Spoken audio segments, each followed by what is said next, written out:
And we're live, right? All right. Morning thoughts, morning thoughts, morning thoughts. Shout out to the people going out to work this morning. Shout out to the people coming in from work this morning. Extra special big up shout out to the people who work multiple jobs. I have the utmost respect for you. Shout out to my entrepreneurs, my stay-at-home moms and pops, my retirees. Shout out to the drivers. Shout out to the Uber driver, Lyft driver, truck driver, taxi driver, food delivery drivers, around town and long distance truck drivers. Shout out to the crossing guards. Shout out to the school teachers. Shout out to law enforcement personnel, medical field personnel, military personnel. Shout out to the garbage truck drivers and the garbage collectors. Shout out to the security guards. Shout out to the chefs in the kitchens and the secretaries in the offices. Shout out to the AC techs and the engineers. Shout out to the payroll attendees because it's Friday and people want them paycheck. Shout out to you. Whatever you do for a living, shout out to you. Somebody said, SouFlo, you don't shout out the single father or the fathers that stay at home. Yeah, man, I do. Go check the shout out. I said shout out to the moms and pops that stay at home, right? Anyhow, shout out to you, whatever it is you do for a living. Extra special shout out though to the people who want good for others as much as you want good for yourself. You're a good person if that is your genuine nature, or if you are working on becoming that type of a person. Because you know, somebody will never start out too good, but then we have to work to make yourself good. So as long as you're working to make yourself become that kind of a person, then that's a good thing. Want good for others as much as you want good for yourself. So whole heap of good seeds into the universe so that good will come back to you somehow. Right? Right. And here we are on this beautiful Friday morning. Today is the 20th of December. We are 5 days away from Christmas. 2024 Christmas. 5 days away. Today, the 20th of December, 2024. We're happy to be here. And on days like this, we say, it's the freaking weekend, baby! Clap it up, clap it up, clap it up. And who always says, SouFlo, why you always do that? Every Friday, me have the phone kind of loud and I work me there and then you go with this. It's the freaking weekend, baby. Me have to rush and turn down the phone and the people in place. All right, we're just happy to be here. I would do it every Friday. It's the freaking weekend, baby! Clap it up, clap it up, clap it up. Give thanks. You made it. You made it through another week. Why this year run off like, I don't know. It's the fastest I ever feel a year run off.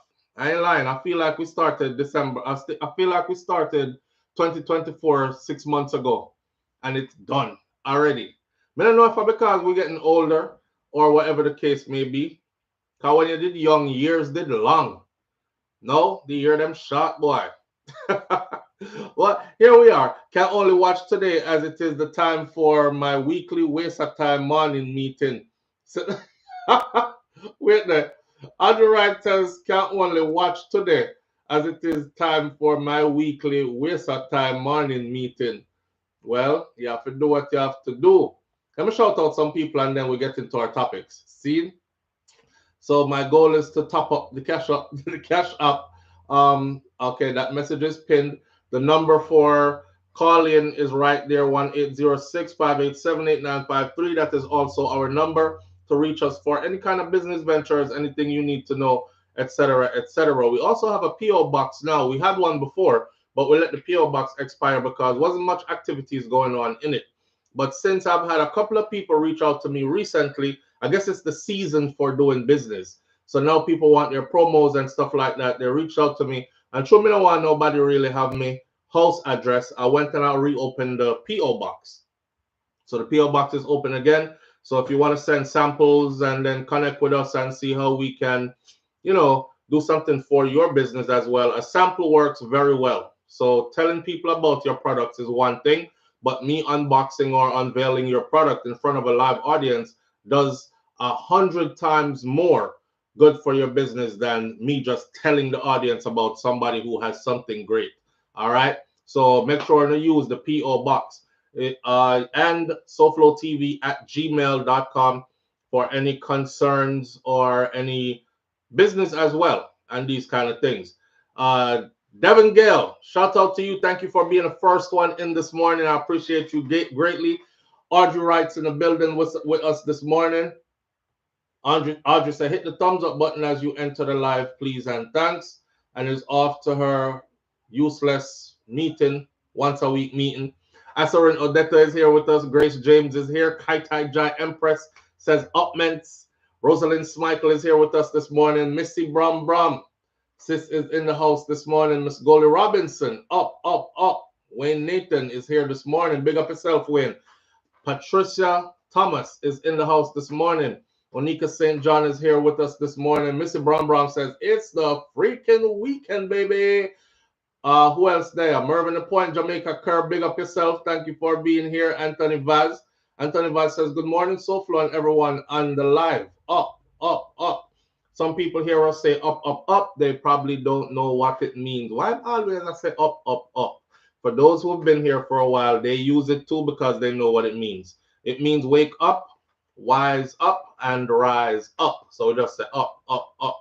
We used to have a t-shirt that says wake up, wise up, and rise up on the t-shirt as well. I think I'll reprint some more of those and start wearing them. Elaine Brown, good morning, my good family. Thank you for being here. Lovely Anika is in the building with us this morning, as she is most mornings. So hit Lovely Anika up right there. Her name, her moniker stands out in gray and white because she's a fellow content creator. Go over to her channel, hit that subscribe button.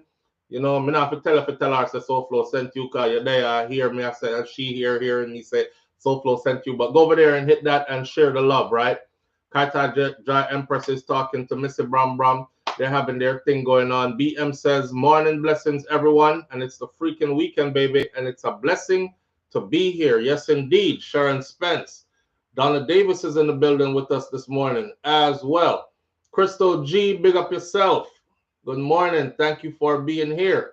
Naisha says, good morning, SouFlo and the family. Thank you for being here as well. Giffo Jess, good morning. Thank you for being here as well. Who else may I forget? I don't want to forget anybody. Senior Sexy is in the building this morning. Onika St. John says, I'm sitting at the Newark airport super early for our flight to Atlanta, but I didn't want to get caught up in the traffic and check lines. I thought you were going to say our flight to Jamaica. Well, Atlanta it is, right? And you're still tuning in. Lady J, good morning. Thank you for being here. Jeb says, buenos dias, uncle. It's the freaking weekend. Clap it up, clap it up. Jeff, big up yourself. Thank you for being here. Mervyn the Point, Jamaica Kerr saying good morning as well. Say Ben TV is in the building with us this morning. Say Ben TV, big up yourself. Thank you for being here. Marilyn Grant, thank you for being here. Sharon Ingram is here as well this morning. Sandra Cuelo is in the building this morning. Sandra Cuelo, thank you for being here. I haven't seen you in a while. Marie's Message 411 TV, that's another content creator, one of our fellow content creators as well. How come Lovely Aneka's moniker is different from Marie's Message 411 TV? I don't know. Cause Aneka is verified. Okay. We're gonna have to get verified Marie's Message 411 TV. Lovely Aneka, I do things. So she's verified. You'll get there. You'll get there. Grand Rising family, and thank you for being here. Marie's Message 411 TV, another content creator, family member. Go hit her moniker as well and share the love. All right. Wayne Core is in the building. Sandra Coelho said that already. I'm here in London, England, and it's cold. Well, I'm here in Florida, USA, and it's warm again. We're back to wearing sleeveless this and shorts and push slippers. Because that's how it is in Florida, you know what I'm saying? We one thing we can brag about here is the weather. I feel bad for you that it's cold. I mean, I feel bad for you because you choose to live where you live, like everybody else. Yeah, but we experience different things. You know, when we're getting the hurricanes, nobody wants to be us. And we have to do the hurricane then by ourselves. Y'all seen me the other day. Had to put up all the storm shutters and get paranoid and lock up in the house and all kind of something. Well, we have warm weather almost all year round. In the morning time, even when it gets cold, it's like ooh, freezing. By afternoon time, it's like beach weather. So That's Florida for you. Every now and then we get a few consecutive days of cold, but that's about it. Then we're right back to being hot again. Sunshine and all these things, right? Welcome to the cold, Sharon, says Marilyn Grant. All right, sending out warm vibrations to the people who are in the cold this morning. Hope you're warm up. I know New York is probably cold as well. Man, I lived in New York. I've been to the UK. I lived in New York for years. I lived in Germany for years, other parts of Europe for years. So I know cold weather. And I also know it enough to know that it's not my kind of weather. This is how we starting out this morning. Where is Koffee? Where will we go when the quarantine thing done and everybody touch road? Where is Koffee? You know, Koffee's disappearance should be studied. Yeah, Koffee. I'm not gonna use the word fall off. Koffee came through like a meteorite. I don't know if y'all know it, but when Koffee won her Grammy, there were a lot of arguments about it because that wasn't even a full album that Koffee used to win the Grammy. Yo, Jem. Listen. Now, okay, let me make my disclaimer before we start out. Koffee, anywhere you are, if you're seeing any of this that's about to take place this morning, please know, sir, it's coming from a good place. There will be no Koffee slander this morning. However, we are Jamaican and Caribbean people on a whole. So we take serious things, make jokes sometimes, and we do poke fun at each other. To be one of us, you have to be kind of thin skinned. That's just all we are, right? You joke after your brethren them bust joke after you, everybody laugh, but we still love each other just the same. All right, so I'm gonna put that out there before we get into this. Mister, where is Koffee? Jeff said coffee in a milk. Yo, Jeff, hear me the one? Jeff said she can't stand it. Wait, Marilyn Grant said over 450 people watching and only 129 thumbs up. Family, we can do better than that. Please hit the like, please. Rotted. If me have to ask them to hit the like, I might not. I better not ask them to put $1 in the cash app. Why? Anyhow, please hit the thumbs up button, please, and help us, along the way with the live. Help the live to trend so other people see us that we're here and then come over here and all these other things. I see 141 likes. Right now it's 175 likes on the screen. I'm hoping that one day we will get to the place where we're in here and it's like 500 people watching live and it's 500 thumbs up on the screen or 499 thumbs up on one hater. I mean, I don't know. Or one person that didn't have arms and couldn't hit the thumbs up. Something like that. We have hopes, high hopes. All right. Afternoon, SouFlo, and everyone else on this platform, all the way from England, 5Field63 is in the house. Big up yourself, family, and thank you for being here. You're in the cold as well. Yeah, back to Koffee though. Where's Koffee? Koffee needs to be studied. Her disappearance needs to be studied. Live on the air with SouFlo. Good morning.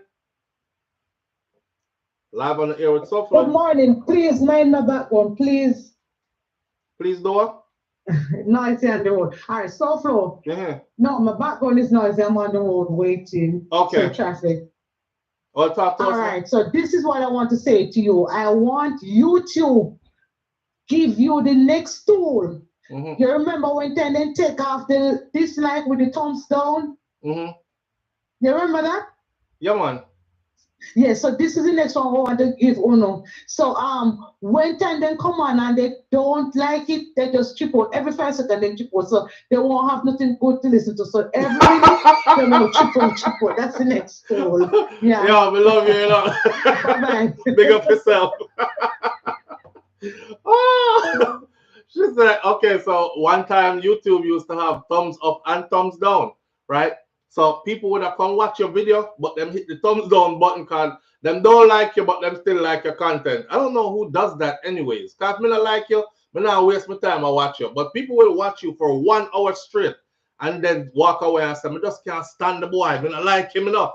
And thumbs down your video, so YouTube caught on to that. And when YouTube caught on to that, YouTube was like, nah, we're doing a disservice to our content creators. So they disabled the thumbs down button. Now when them disable the thumbs down button, the hateful people, them and can't get nothing to thumbs down. So them Bex, she just said that was a good thing. The next thing they need to do is, if you're in the live for more than 2-3 minutes or whatever, and you don't hit the thumbs up button, but you're engaging the content, you should just start chipping out automatically, just frequency mash up, just disrupted until you hit thumbs up buttons. That would be a good one. That would be a, you know what? You might have came on to something there, my friend. You might have came on to something there. I agree too. Because when you sit down there and watch for, it don't take that much for just lick a thumbs up, but hit the thumbs up button. When you sit down and watch for, if you're watching that long and somebody keep on asking for hit thumbs up, hit thumbs up, hit thumbs up, you're telling me, say, you're that callous that you're not going to hit the thumbs up button, but you're enjoying the content. Yeah, so should I chip out by you for real? I found that funny. Anyhow, back to what we were saying. Where is Koffee? Where is Koffee? I have some things to talk this morning. I don't want it to be taken in the wrong way. I want y'all to notice something. So Koffee came out. Koffee won Grammy straight off the bat as a new artist. Really, she won a Grammy. Something that a lot of established artists dream of accomplishing. You know, we've had the Sean Pauls, and we've had the Shaggies, and we've had the Beanie Mans, and the Shabba Rankin. You know, the Grammys up there. And Koffee joined that elite, and the Buju Bantans, Koffee joined that elite group right there. And then Koffee seemed like she was on a high, and she was everywhere and doing everything, and it was magnificent. And then Koffee just like fizzled and then disappeared. And I've seen only one video of Koffee performing live in about the last year, year and a half, going on 2 years now. I know it's okay to take a break, right? But you see, in music and entertainment, especially in our genre, and I hope she's not thinking she's going to get away from our genre and just be some international artist and just do that. I've seen that fail many times. For some reason, the world does not like when you skip far away from your base. Yeah. They want the thing from your base, from where you started, and then you can take it and diversify it and do whatever else you want to do with it. So I'm hoping Koffee is not thinking, I'm not popping a dip on that no more. I hope not. Anyhow, I was enjoying Koffee. Koffee was like a breath of fresh air, you know. She not showing no batija. She not singing about no, you know, everybody has their place. And I'm not talking bad about anybody, because all the one them where show batija, I'm very happy that you do. And the one them where sing about, you know, ride off man, boom off body and who did that with me, I'm very happy that you do that too, right? But Koffee was just that breath of fresh air. That was, her topics were different, and it was all wholesome, and she won Grammy. She won Grammy with the EP, with a thing that had like 4 songs on it. And of course, some people were like, you can't win a Grammy with 4 damn songs on a CD. You need one whole album. Albums win Grammy. How did she get that? And of course, rumors started, you know, somebody wants her so them can use her to push a certain agenda, all these other kind of things. That's where it came from, right? But if you go back and look at her EP that actually won the Grammy, EP or LP, them call it, which one? But if you go back and look at what won the Grammy for her, every song on that was a smash hit. And she could actually tour the world on just those songs. Where is Koffee? Don't know. Koffee, we need you. One thing I noticed though, pay attention to this. Koffee was doing fine until Koffee did a video, song and video, with a certain person.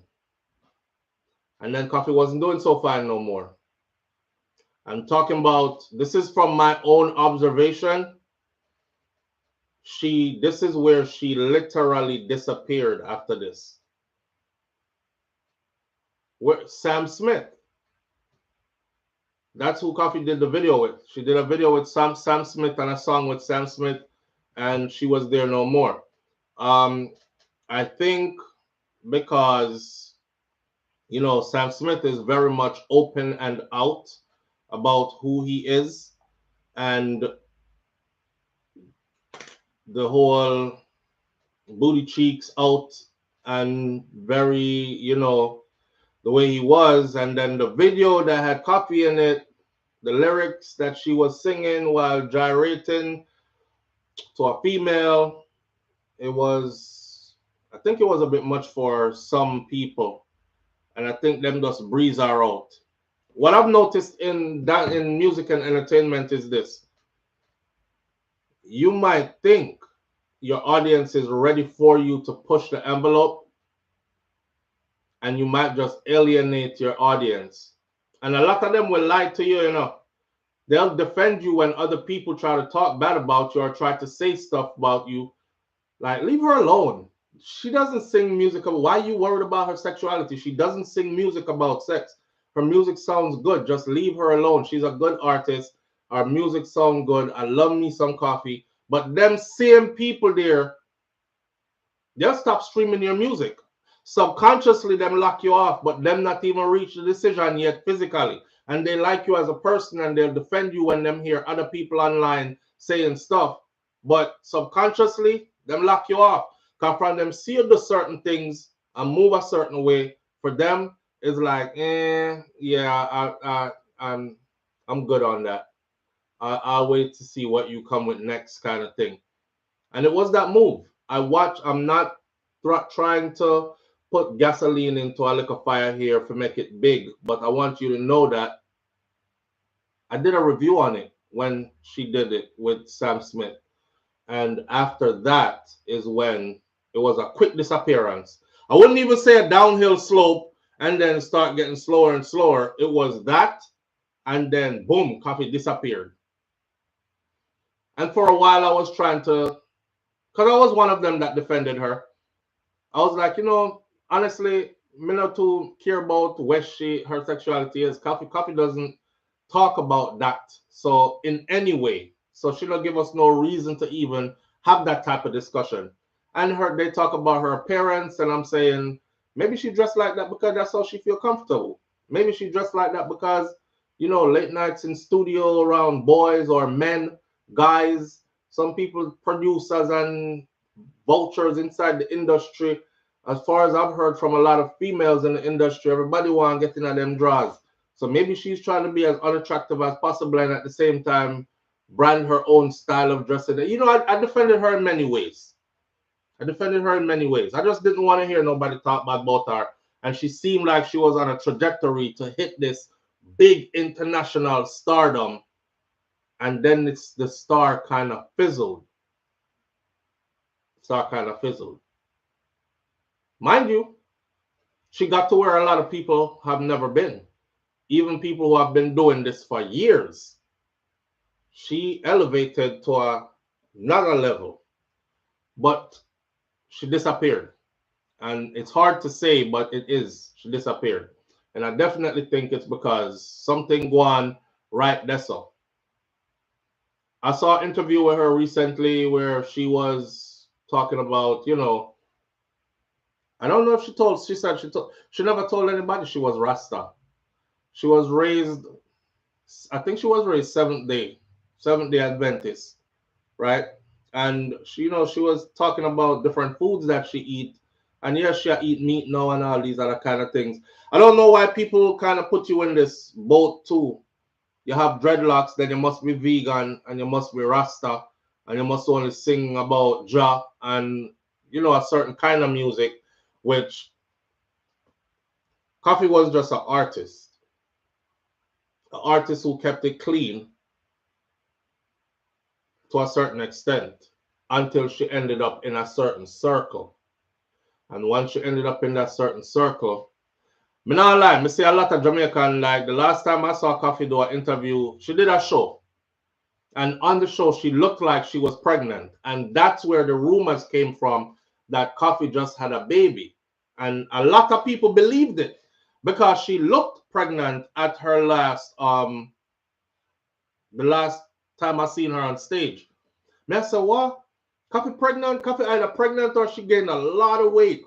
One or the two. Or maybe she have on some whole heap of big clothes, but it looked more than. And then she had some girl that was doing some crazy dance to her music, and everybody was like, why she put that girl up the door? That video I'm talking about. Shortly after that, you heard the rumors that she delivered a baby, which her team debunked. She didn't deliver any baby. She was never pregnant, kind of thing. Some people are like, oh, damn, Koffee have baby. I never even tell nobody. But you should have seen the comment section from the men. Wow. Somebody say, yo, I will get the bro pregnant. I will get the bro pregnant. Other people were like, I didn't know she was into guys. That's a big surprise. And other people, remember, I know the girl never tell me said she not into guys, you know. I didn't know she was into guys. Well, that's a big surprise. Oh, I thought she was the other way. So that's to tell you the undercurrent that was there, you know. I guess you keep them guessing, and then comes a time when them no one guess no more. Music is like this.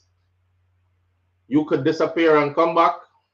If you come back with the right thing, you'll be right back on top again.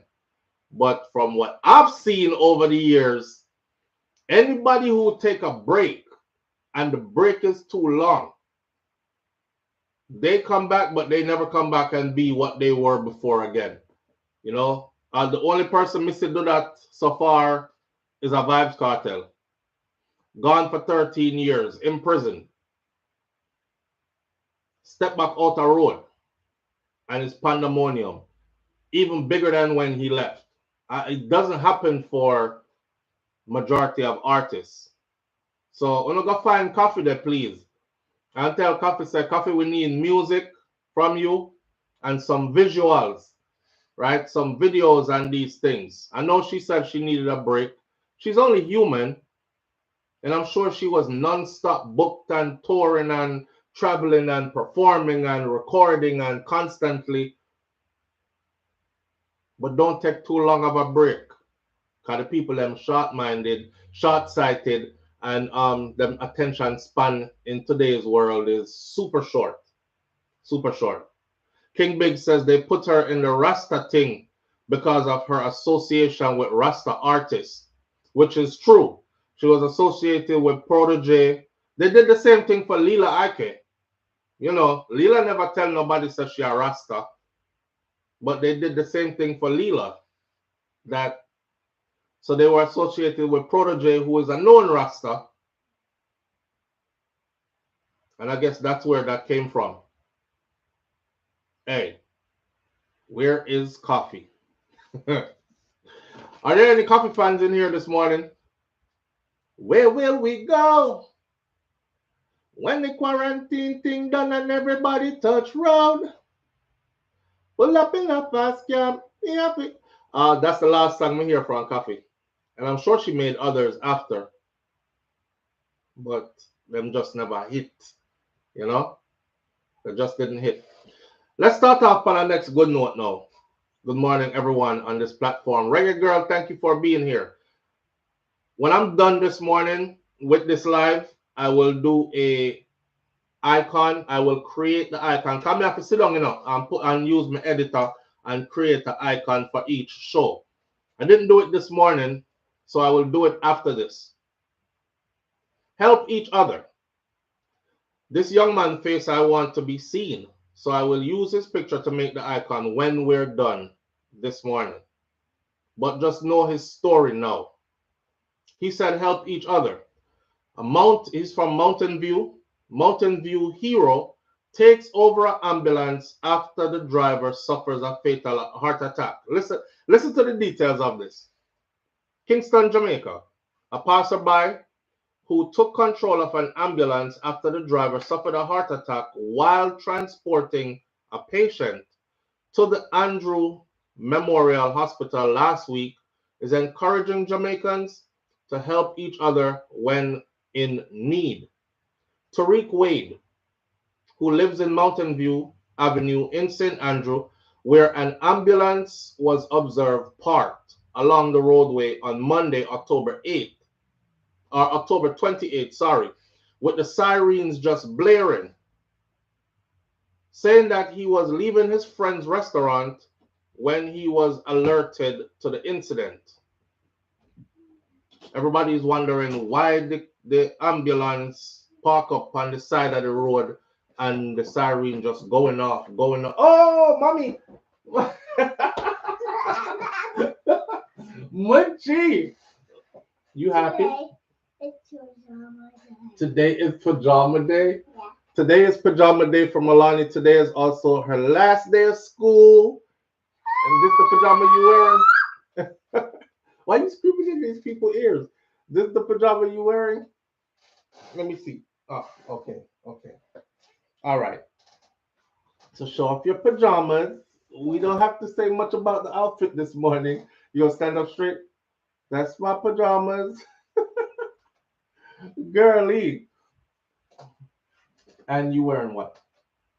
Oh, and you doing your pink Pumas today? Pumas. Your pink Pumas. I do love that. Pumas, I forgot, give me a little contract, you know, or some kind of something. We support Puma because Puma supports us. Let's keep it short. But that's how we do, right? So we spend money which part. People who support us, we support them. And we instill that from early in our children too. So we don't really run after brands that don't support our community. So shout out to Puma for that. Baby girl have on our Puma sneakers. These are the ones with the glittery lace and the white Puma sign, and the rest of it is pink. And it goes with her pajamas. She had a performance last night at her school, right, mommy? Yeah. Where you were playing the. Oh, what should I play, babe? That's something they call Snowflake. No, the thing that you were playing. It was a triangle. The triangle? Yes. You were playing the triangle and singing Snowflake? Yeah. Snowflake, snowflake, little snowflake. Fly, fly, fly. Something about on my nose. All right. Tell these people later. Bye bye. All right. Go have a good day, okay? Give me love up. I don't get my love up. I love you. Daddy, see you later. Go, Bunchy. All right. She off. All right. Enjoy your last day for 2024 at school, princess.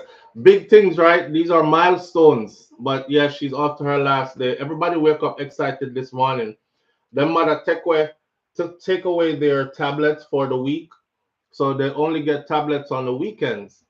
And they know that the week is ending and holidays coming up. So every day this week, as they come home from school, Mom, can we have our tablets? Please, please, please. She says no Monday. She said no Tuesday. She said no Wednesday. She said no Thursday. We couldn't take it no more last night. I said they could have their tablet, man, because, you know, tomorrow's the last day of school. They're not going to school to do nothing today. She still never give them their tablet. But they ended up with our phone somehow. Kai ended up with my phone, and she ended up with our mother phone. And they had it for a little while, but then everybody had to go to bed and stuff. So we went out last night and watched her at her performance at her school. All these things. You know, I'm conscious that these things are going to be a fleeting moment and will be a memory soon. So we'll try attend all of them and take all the pictures and enjoy the moment and all these things. Watch a little girl grow, because a little girl ain't going to be little forever. That part. Now back to this. What did I say now? Okay, the story. So the ambulance was parked on the side of the road with the siren. If you ever see an ambulance in emergency mode, you know, woo, woo, woo, woo. People were wondering, why is it parked and the siren just a go, go, go? They didn't know that the driver of the ambulance was having a heart attack inside of the ambulance. The incident happened across the street from the Mountain View police station, and the officers from the station also joined the growing crowd. The officer then joined the crowd. Wade said that there was no one on the scene that could drive the ambulance because the ambulance was stick shift. You know, some remember one time going in Jamaica where everybody who learned how to drive on a stick shift first. And they didn't learn to drive automatic first. They used to learn how to drive on a stick shift first. So this is funny that here's an ambulance. The driver is in crisis. The person who is in the back was being transported in an emergency. So there's a patient in the back as well that needs to get to the hospital as quickly as possible. And the driver, heart attack, take him out. And now the ambulance stuck on the side of the road. Across the street from a major police station, crowd gathered, all the officers out, and nobody could move that ambulance because it was a stick shift. Yo. Yo. So the ambulance there, he said that the patient was in the back of the vehicle and the patient was also in need of urgent medical attention. Now, as far as me here, the patient met in an accident in front of the cement company, the factory out on Harborview. So the ambulance was rushing him to the hospital. When the ambulance driver reached by the police station, he just didn't feel too good. So he pulled over and then the heart attack took him. Evaluating the situation, the 24-year-old aspiring recording artist decided to take quick action. So they said, "You can't help him." I said, "Yeah, man, I can drive it." He was the only one there that could drive it. He took out the driver, put him in the police van, and the police rushed the driver of the ambulance to the Kingston Public Hospital. Wade said before, revealing sadly that that driver did not make it. The ambulance driver did not make it. He died. He had a massive heart attack and he died.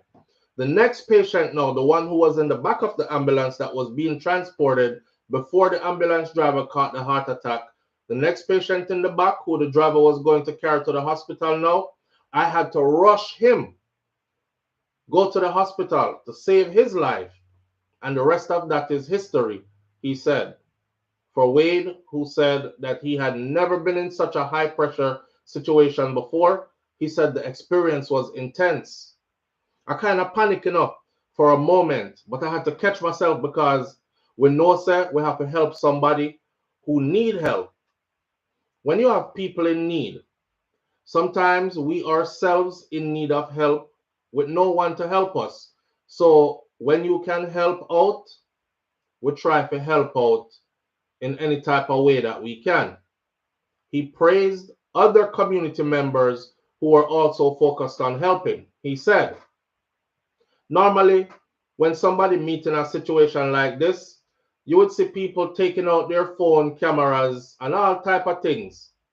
And there were about 60 odd people on the scene, and none of them took out their camera for this. Everybody was just trying to help. So we'll learn a lesson. So instead of you have time to video people, put on that and try help them. Now he's encouraging Jamaicans to be kind and to be helpful towards each other. Just help each other out, man, because enough time, some people in need enough and them want and have nobody to help them. And if you can help each other, Jamaica will be a better place. That we look forward to, the 24-year-old said. So big up to him, and I want his picture to be on our icon for his life-saving deed, his heroic deed. Not only that, they reached out to him. There's more to his story. The rest of his story goes like this. So they reached out to him, and they offered him training so he can drive for the ambulance company. So he's going to go to training at heart to be a driver for the ambulance company. But his story in his own life, you know what I've noticed in life? The people that help you the most are the people who really don't have it actually. You never notice that? The people that give the most are the people who need help the most. And the people who have a lot, them hold on upon them a lot. A lot of people. You know, there's a guy that go around on social media and he'll follow people around, he'll observe them, and then he will like follow them to the grocery, watch them through the grocery store and follow them, say, to the line in the grocery store. And right when they go to check out their grocery, he'll say something like, Miss, can you give me $1? Can you let me get $1? I just need $1. I just need something to eat. And he would try multiple people in the line, right? And everybody would be like, no, I ain't no dollar for you. Some people would be like, go get a job. Why you out here begging? You know? And the one lady who has a story out this world, she said, baby, I don't know if I got the $1, but I'm sure I could scrape something together. You could put your food with mine. I'll probably, I'll see if I could put it on my card, or I'll pay for it, or something. I should go dig through our bag. I should find quarters and penny and nickels and everything and scrape it out and give it to him. And he walks away. And he comes back around and he goes, all this grocery is yours? She says, yes. He said, don't worry about your grocery payment. I'll cover all of it for you.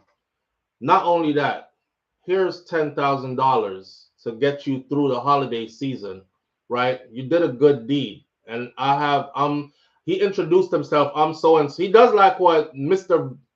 B, whatever that guy name was, that went to Jamaica and built the houses. But he was like, this is what I do. I go around and look for people who really need help but have a good heart, and I'll help them out and whatever. The lady started crying, right? The lady said her daughter is missing. She has all her grandkids, and they're broke. She was like, I don't even know how we're gonna make it through the holiday season. We don't have a tree this Christmas, and not even one present is bought. And the man was like, and still you dug in the bottom of your bag trying to find $1 to give to somebody else who's in need. Why'd you do that? And she said, because I know what it feels like to not have. And you in a worse situation than me. Because you see, I got all this food up here I got to buy for these kids. But you out here begging for just food for yourself. So I'm trying to see if I can help you out. Man, stuff like that touched my heart, So I'm giving her $10,000. Buy the kids something nice, get a good Christmas tree, all these other things for her. She's in shock. Because she's like, are you serious? You're going to give me all of this? Like, for real. Who are you, man? You just made my year. You just made my day. You made my life. And she started crying and stuff. It's the people who be having not so much. Like, they're barely hanging on themselves. And I think it's because exactly what that woman said. She said, I know what it feels like to not have and to be without. Shouldn't like see other people not having and being without. Yeah, and all the people that passed them up, they very well could have helped, and they didn't. So for him, this young man that did drive the ambulance and stuff, they've reached out to him. They've offered him free training to get and a job offer as well at the place. And here comes his story. His mom just got diagnosed with stage 4 breast cancer January of this year. That's the rest of his story. If you actually, his name is Tariq Wade. And if you go to Tariq Wade Hero, Jamaica Observer, you can read the rest of his story about his mother. So while he's out here trying to help people, his mom just got diagnosed with terminal stage 4 breast cancer. And she's not doing good. And he was like, man, God worked in mysterious ways because he didn't have a job. He didn't have any ways to help his mom. And he's like, well, hopefully this thing work out so he can be of better help to his mother. You understand? So shout out to him, man, Tariq Wade, for that. Not all heroes wear cape. And we must also always remember that everybody going through something. Everybody is going through something, but it don't cost much. Sometimes it don't cost you nothing at all to just do a good gesture or to just help out a little bit. You know what I'm saying? So wonderful. Wishing him the best. Banches says that's so crazy. He gave from his heart and God bless him. Salute. Absolutely. Just like the lady in the grocery store. She gave from her heart. She was digging in the bottom of her purse. And God blessed her. I mean, I know she didn't think even if somebody was going to give you money, you don't sit there thinking $10,000 in one lump sum from somebody who just asked you for $1. Right. This guy's on YouTube. I don't know. I don't remember what his name is, but he has a lot of videos on Instagram and YouTube. He'll be at the gas station and he'll make himself look bummy. And he'll pull up in a little old car and he'll go ask people at the different pumps, hey, can you give me like $1 just so I can put $1 gas in? I'm trying to get home. I don't have no money. Most people will tell him no. Most people will be like, I ain't got it, bro. You know, nice cars, looking well taken care of. I ain't got it. Some people will be like, man, get away from me, man. Like that. And the person who actually helps him almost all the time is somebody who is putting $5 gas in there. You know you ain't got much money when you putting $5 gas in a car, no. $5 gas. If you ain't pulling up to the pump and filling up, you know, and then people there look for help. So he's actually a multimillionaire. Yeah, he is Saban TV. I know that. I know. But it's the things he does. He'll make himself look like he's in desperate need and he'll test people. And it works every single time. I've never seen somebody who have a lot give him any. It's always somebody who looks like they themselves are down and out and in need of help that gives him. The one where he went up to the door and he rang the doorbell and he asked the lady for a drink of water or something like that. He was like, I'm out here. It's hot out here. I'm thirsty. I don't have any money. I just need some water, miss. I feel like I'm going to pass out. And the lady bring him inside. Me, I say, I bring this strange man in your house. She was like, sit right here. Let me get you some water real quick. And the house looked terrible. The house looked terrible. The house looked terrible from the outside all the way in because they have nothing. And he ended up doing a remodeling their whole house and doing all kind of stuff, which she never expected. Yeah. Saban TV, I watch his video, very touching episodes. And I know he's a millionaire, but people don't know that. Yeah. Anyhow, another one. So, try to be of help to somebody. I guess that's what the message is this morning. Try to be of help to somebody. It comes back to you. Especially when you do it out of kindness and not out of, may I do this because I want something back in return. If me give her this, she must give me some of that. You know what I'm saying? You just do it because that's your thing to do. I kid you not, and I'm not trying to make myself look good. I'm that kind of person. I literally always say, may I do my good deed for the day. That's what I say before I do it. I'm going to do my good deed for the day. I'm at the grocery store, and an old lady said to me if I could, can you give me a couple of dollars to pay for? The old lady pick up groceries. She scanned through the groceries and knowing she had no money. And then after she scanned through the groceries, the self-checkout, she bag up everything, and then she stand up there and beg people. Honestly, for me, it was an old woman, but it was an old black woman. So I'm not saying that I'm racially divided or anything, but it hit even more. My granny. So it hit even more. So I heard her over there, and everybody was telling her no, and she's just stuck there at that one payout thing. So I just went over there and I asked her, I said, how much you need? She said, I'm trying to get this right here. Not like she had some healthy things. She have Ensure. Ensure costs whole heap of money up here. She had one little case of Ensure. She had what she had for her meat was boneless, skinless chicken breast and turkey, ground turkey, and stuff like that. She had like a little healthy stack of food, you know, and vegetables and stuff. And she was like, I live on a fixed income and I ain't really got it, you know, and I was hoping that somebody help me give me a few dollars. I said I could do you better than that. I could do better than that for you. How much is it? And she told me how much it was. I said, don't worry about it. I slid my card in there. I paid for her groceries. I packed her groceries in the little cart and sent her on her way. You know, I'm gonna tell myself, sir, I didn't tell myself I want that back from nobody. I just told myself, here's your chance to do good for the day. You know, your one good deed you do every day. That's it. You might not have the money to pay for somebody who will grocery list, but you could do your one good deed for the day. And I encourage everybody to do that.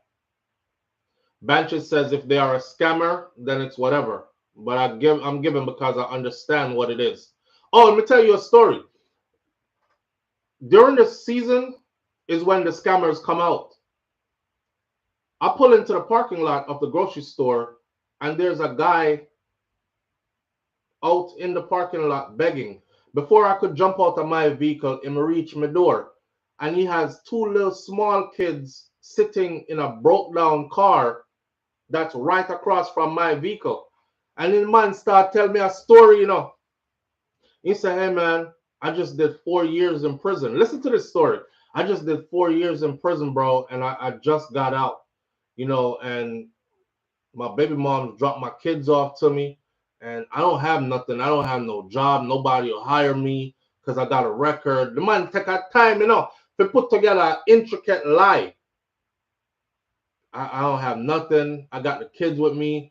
I'm just trying to go get something to eat with my kids. You know, I don't like them seeing me out here like this. Now, you notice I pulled upon my heartstring, right? Because I'm with my kids. And my kid's about to go in there just frivolously. I think my daughter asked me for something which I know was going to cost me some money. And I was like, come on, let's just go get it. And I had my other kids with me. So I felt bad. So I actually told him, I said, from one dad to another, I'm going to help you out, bro. I'm going to hook you up. I had some money upon me, and I don't walk around with money, but I think I had money for bills. I did pull out some money. I don't know why I peel off and give this man one $50 bill. And I said, man, go take care of your kids, right? I gave him a $50 bill, tell him go take care of his kids. I said, if you still out here when I come back after getting what I need to get in the grocery store, I'll probably hit you with something else. I purposely went to the ATM in the grocery store and took out $100. I said, I'll get this brother $100 after I give him $50 already, you know. This is right here in Florida. After I give him $50 already. Me no know, I think God saved me that day there. I said, boy, you never listen to me when I said don't give him the 50, but me now I'm going to make you give him the 100. I'm going to show you something. Why I went outside and caught him in a scam, in the middle of his scam. The brother did so happy with the 50, him take the kids out of the old beat-down car and brought them into a nice fancy car that was on the other side of the parking lot, and I seen it. And drive come around, and one girl pulled up in another car, and they were talking and laughing, and him leave them there and was heading back to the old beat-down car to go tell somebody else the same story. And I sat there in my vehicle and I ducked down like this, you know, me and my kids, them, and we laughing and we talking and we watching. And my kids seen it and they're like, Dad, you got scammed, bro. You know, my sons are telling me I got scammed. I said, I know. So I make him do him thing. And right when he got to somebody else and was about to share the same story, and he was pointing to the car and put the kids them back in the car and went to somebody else and was about to do the same scam again, I pulled up. And I wind my window down. I said, man, that's messed up what you did. And I see you. I see the kids, but I see your other vehicle over there. But all right, you got away with that. And I just drove away. You know, you get to with that 50 there, but that 50 is going to cost you down the road. Ain't nobody ever robbed me yet and didn't pay back way more than what they took from me. Nobody. Nobody ever did me wrong yet that because me not do people wrong. So nobody ever did me wrong yet and then prospered after. No joke. I'm telling you this. Nobody. I say my life is guided. Nobody ever did me wrong and prospered after. Nobody ever run game or trick on me and then prospered after. So me know that 50 that what him get, he's gonna pay dearly for that 50.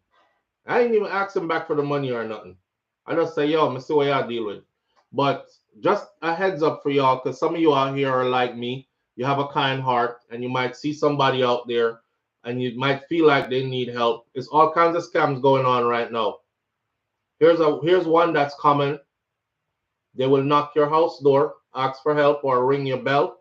You open the door, you end up in the middle of a home invasion. A lot of that happening in Florida around the holiday season. Another one, car problems. They'll act like they broke down on the side of the road. A lot of the times it will be a female. She'll have the hood up and asking for help. You go over there, a man or men run out from nowhere. You know what the rest is. So be careful out here. Even though I'm telling you to go help people, still be wise and still be safe. All right? Because everybody I look at bread for the holiday season. Onika St. John Aggregates, I saw a man pretending to be crippled, then got up and walked after his begging. Live on the air with SouFlo. Good morning. Morning, SouFlo. Morning, family. How you doing? You still talk about paying it forward? Yeah. We did go through one situation one time. I was homeless at one time, but I kept a job. Mm-hmm. And because I didn't have a refrigerator or nowhere to store food. How did you manage to keep a job while you were homeless? You were because like, I slept in my vehicle and still went to work. I had a Planet Fitness membership, so I would go there and take a shower. All my things was in storage, and I slept in a church parking lot at nighttime. I would go to work during the day. I would go to the laundry and do my laundry. I did everything as normal. I just didn't have shelter. Wow. So my income was low. So my account would go negative. Right. And so I didn't have money for food. But it was a Sunday. And you know, Jamaicans, they want to have them nice cooked meal on Sunday. Yeah, your nice Sunday dinner. Yeah. So when we say, I go Publix and see if we can get something to eat decent. So I pick up one rotisserie chicken. I start praying as I go to the cash register. Because sometimes when your account is overdrawn, you can still withdraw. Yeah, yeah. And they will charge you a late fee. Right. So when we get pay again, it balance out. Right. So I said to myself, I hope that they charge it go through with the card. So me stand up behind this tall Caucasian man, handsome man, look like he's a sports player or something. Me I do my thing on my phone. Him there in front of me. He never speak to me. I never speak to him. Him go through the line and me go now try charge for the rotisserie chicken. The man turn around and tell the cashier, say, I will pay for it. And I looked at him and said, thank you. You don't even realize what you did for me today. And he walked out the store and went to his car. And as I was walking through the parking lot, tears came to my eyes. And I had to go to him again and say thank you. Because you don't realize what you did for me. He just don't know. Sometimes angels come to you in disguise. Yeah. When you least expect it. Yep. Yep. I just wanted to share that. I'm going back in the chat. All right, my sister. Boy, some people go through some things, you know. And yeah, it means a lot, you know. It means a lot. I was just gonna say, when I'm traveling, that's exactly what I eat. That's why I'm gonna reach back home and lose a whole heap of weight. I know exactly what she's talking about. I have the money to get it though, but I just pick up like one rotisserie chicken and I split it in 4 and I eat quarters every day with lettuce and tomato. So it's just like a raw salad with protein. But to be out there and not have anything to eat and pick up that chicken there, yeah, pray. So boy, make that one slide here go through. Cause after a while, it's true, you know, after a while your card can't slide after too many overdrafts. Kind of thing.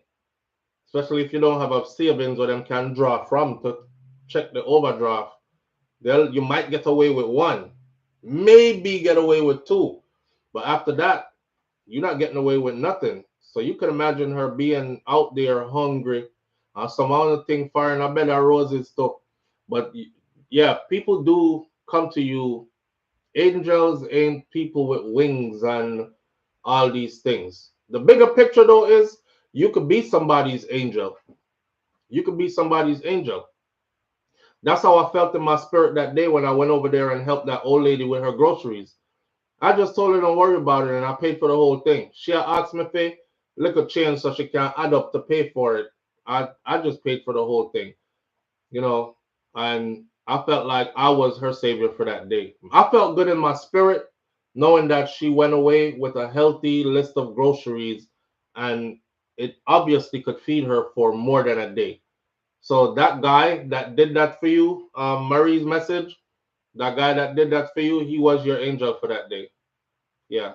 And people like that do exist. They actually walk around looking for people to help. Live on the air with SouFLo. Good morning. SouFLo, good morning. Madam Farm, good morning. How you doing? I'm doing good. I want to say you are a blessed youth in a car. You sure resonate with a lot of people and we can relate, right? Yeah. The lady will just call me the work star and I try to get emotional. So I'm saying I'm going to call him with my little story. All right. But it's a good deed that I've done. Like I'm a crane operator, heavy equipment operator. Right. And I'm up in there like 300-400 feet a year. Mm. And one day when I work, I'm look down on the ground and just go and through the city and thing. Mm. I'm say a security go to a man run him off of the road on the sidewalk in front of a high rise. So that was like say about 10 o'clock in the morning. Mm-hmm. And we get off our about 6. And the man still did it. So I said to him, say, brother, what are you doing? So all I need is something to eat. Mm. And now I tell the brother, downtown Miami, I'll be a Lamborghini, Ferrari, everybody drive past him, man. Downtown Miami? Yeah. Yeah. Right in front of the Beerfront Park or so. Ah, yeah. So I go in a restaurant, I'm asking, man, what you mean? I'm buying pizza, I'm buying my juice. And everybody I look at me like I'm crazy. So I can't go outside and give him and leave. Mm-hmm. You know, and what I say is we need to be human again. Yeah, even brother. though I'm homeless. Yeah, it's still a human. Yeah, he's a human being. Mm-hmm. And I understand a lot of people scamming other people. Right. We can't say, well, everybody has scammer because people really need help. Yeah. You know, another story. Same place, same job. Now I leave work, go through a little alley. Mm-hmm. See a man I push on grocery card. Weird bungle, you know, dirty bungle on it. Bag and pan and dirty suitcase.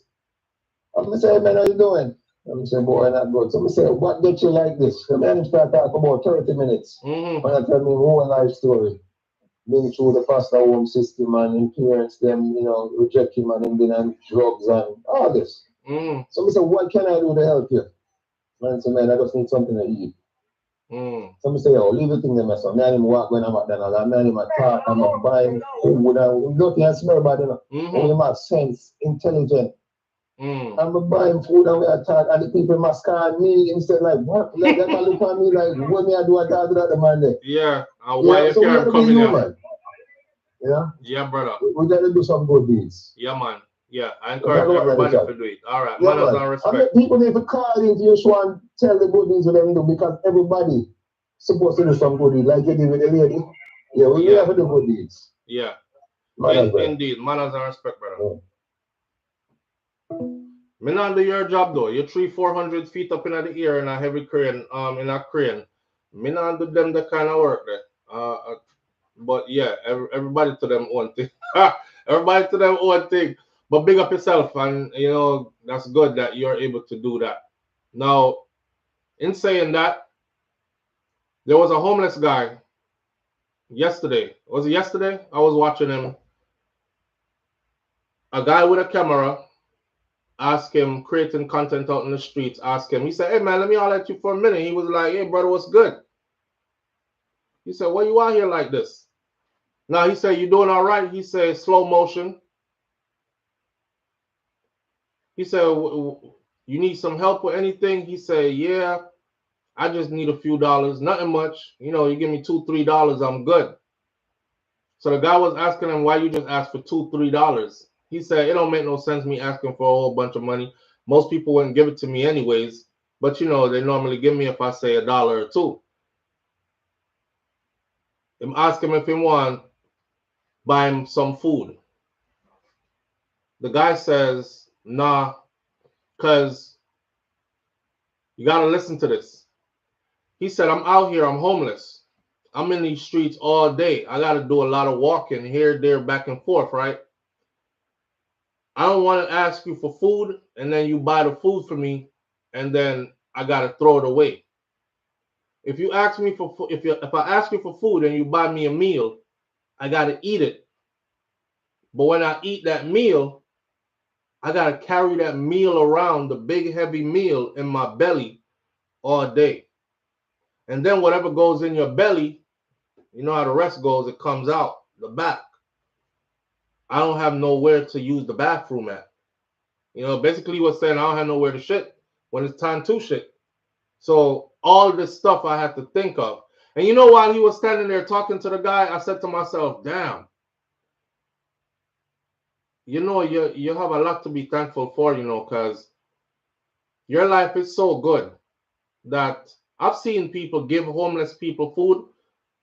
Like them ask you for $1 and people are like, well, I don't have no dollar, but I got a lot of food. I just bought this big old thing of brown stew chicken and rice and peas and lettuce and tomatoes and all kind of stuff and give to them.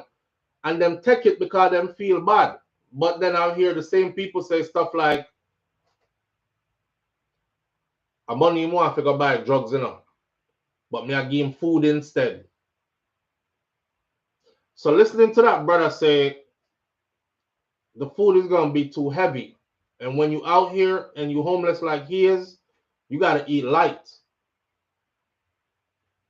And you won't have nowhere to. And I think about myself, like after I eat a meal, especially a heavy meal, my system works good. So after I eat a heavy meal, there's got to be a toilet somewhere like close by or within the next hour or two, right? I don't know if your body work like that. My body don't store up doodle. My doodle come out. So, but I can't imagine just being there and you eat the food, but now you have to doodle, but you're homeless and you don't have nowhere to go doodle, and you walk around with it and you hold your body and you hold your belly. And I'm like, man, he has a lot to think about. Stuff that we don't have to think about.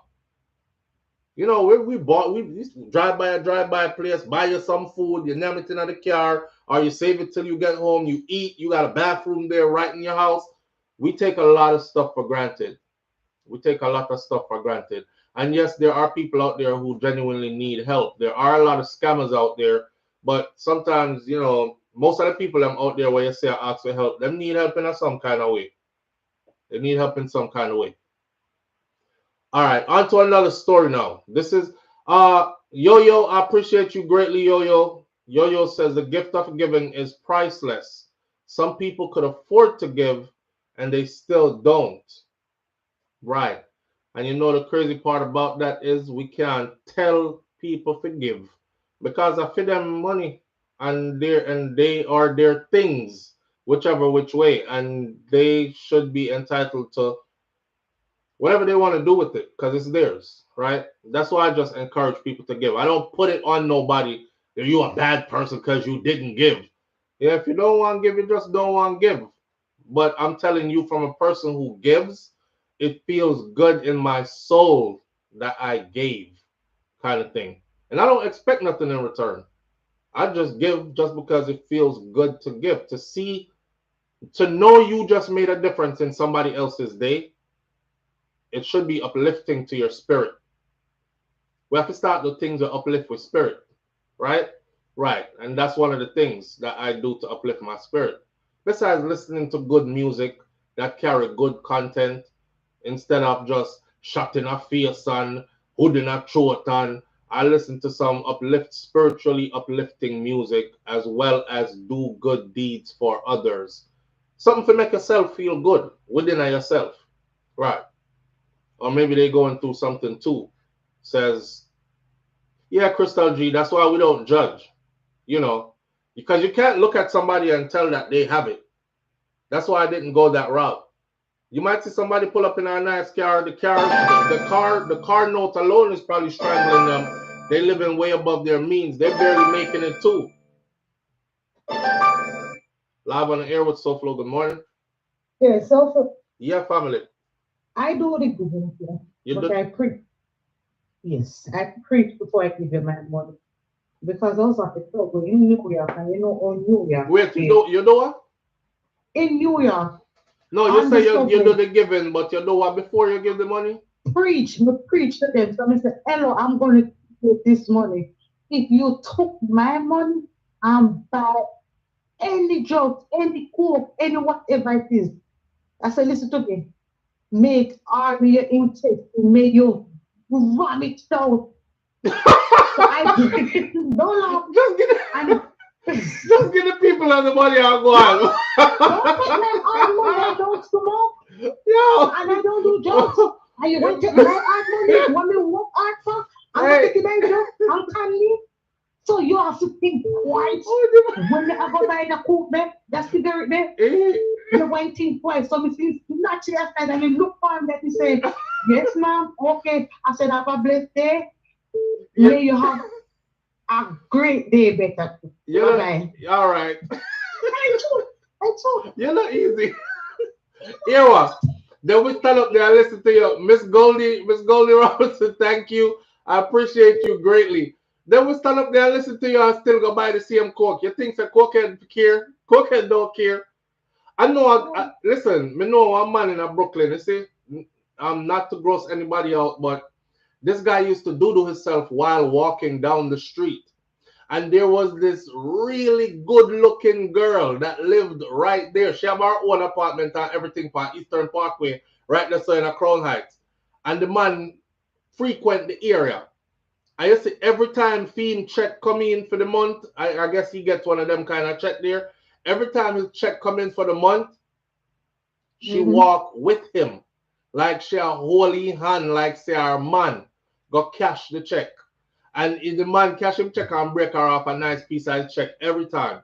And when we see her with him with the doodle dry up on him and all kind of something like that, we feel like we want vomit.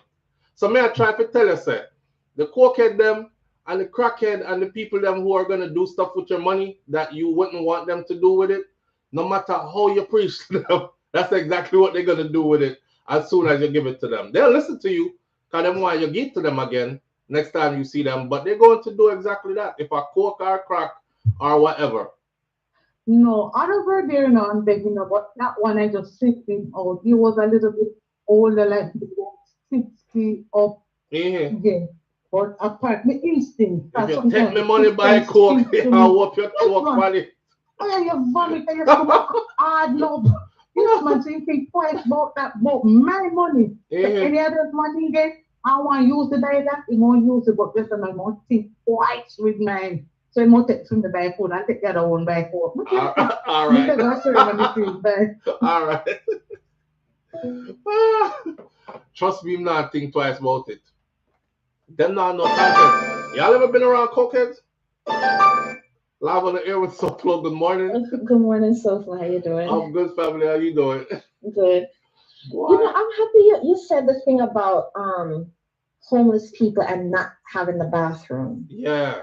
Because I've been telling a story from the time I was in school over 15 years ago, right? I was in New York, and you know, first, I guess you could say first time away from home, and you go to school in New York, and you went down the street with your friend, whichever. And there was we went to I think it was a party, went to a party, and there was a homeless guy by this Jamaican restaurant. Said that, no, it wasn't a Jamaican, sorry, soul food restaurant that was open late night. Said he wanted something to eat, if I can give him some money. So I said, you know what, I will buy you a meal.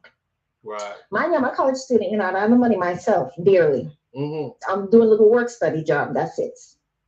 And I took my $20 bill, last $20 bill I had, and I bought this man the large platter, a $20 platter. A big plate, you say I'll feed him. With the rice and this little side, the mac and cheese, the chicken. I got him a drink and a dessert. I said, yes, I'm gonna help this man. $20. And as soon as I gave the man the bag, the man even look in the bag. My man threw it in the garbage. When I said for years, that didn't hurt me. For years, I don't stop talking about that way that thing hurt me. That's why I felt the need to say that this morning, because we see them do it and we don't know why. Yeah. And let me tell you something. I went back to like, you know, a piece of cost, you see? I said, that's the last $20 bill I have. And you really take the food I give you and throw it in the garbage? God. I can't believe you. Hurt the feelings. And the man was ashamed and he take it out the garbage. I guess maybe he threw it back in after, I don't know. But I could have been he's, you know, a drug addict or whichever. And look, you know, business with food and whichever. Because to me, you could have still look and see what it is if you were genuinely hungry. Right. But it never dawned on me, you have to go to the bathroom. Yeah. Where are you going to go to the bathroom? They got to travel light. They're homeless. They got to travel light. Yeah, because they don't have to go do it behind somebody's restaurant or in an alley get arrested. Right. Or mess and up wipe the place. Himself with what? Exactly. Yeah. Exactly. So never ever dawned on me. Yeah. Another thing I wanted to say, is the importance of giving. I still give. You know what I'm saying? Right. For us to, you know, it's the end of the year and it's a tax write-off for those who care. Right. Find a charity give. There's St. Jude. St. Jude is my favorite. Yeah, that's one to give. There are a lot of things happening in the world. I don't know who's keeping abreast. Right. There's a war going on in Sudan. Right. You know, there are organizations that you can give that are down on the ground that are helping people. There are things happening in Gaza. There are organizations you can help. People are literally being starved, and we full of food. I can't tell you how my freezer pack of food, and I know I'm not the only one. So find a charity and help somebody. Yeah. It don't always have to be through your church, because I don't know what the church things are doing, but find an organization and give. Even if you can give $20 a month, you can give $19 a month. Also, I don't know what side of the social media you guys are on, but on my side of social media, I see a lot of what's happening in the world. And even people in Gaza, because they're you have people who are online on their social media account, because everybody has social media around the world, begging online for somebody to help them. Begging to give to my GoFundMe. Begging, give it to my PayPal. And you can see that the people are genuine. They're genuinely there. They genuinely need help. Okay. And we have to remember that when there are wars around the world, these same people 2-3 years ago were living life just the way we were. Yeah. And their life changed in an instant, and that could happen to us. Yeah. So just to get a little God mercies, whatever we can do to help, now's the time, do it. And it's a tax write-off if you want a tax write-off. Right? Why give it to the government? Give it to somebody in need. So I want to say that too. There you go. All right, my friend. I appreciate you greatly. Thank you. Right. Yeah. That too. I forgot about that. It's a tax write-off. I never write off charity though, but I was told I could. But St. Jude is, you know what's funny though?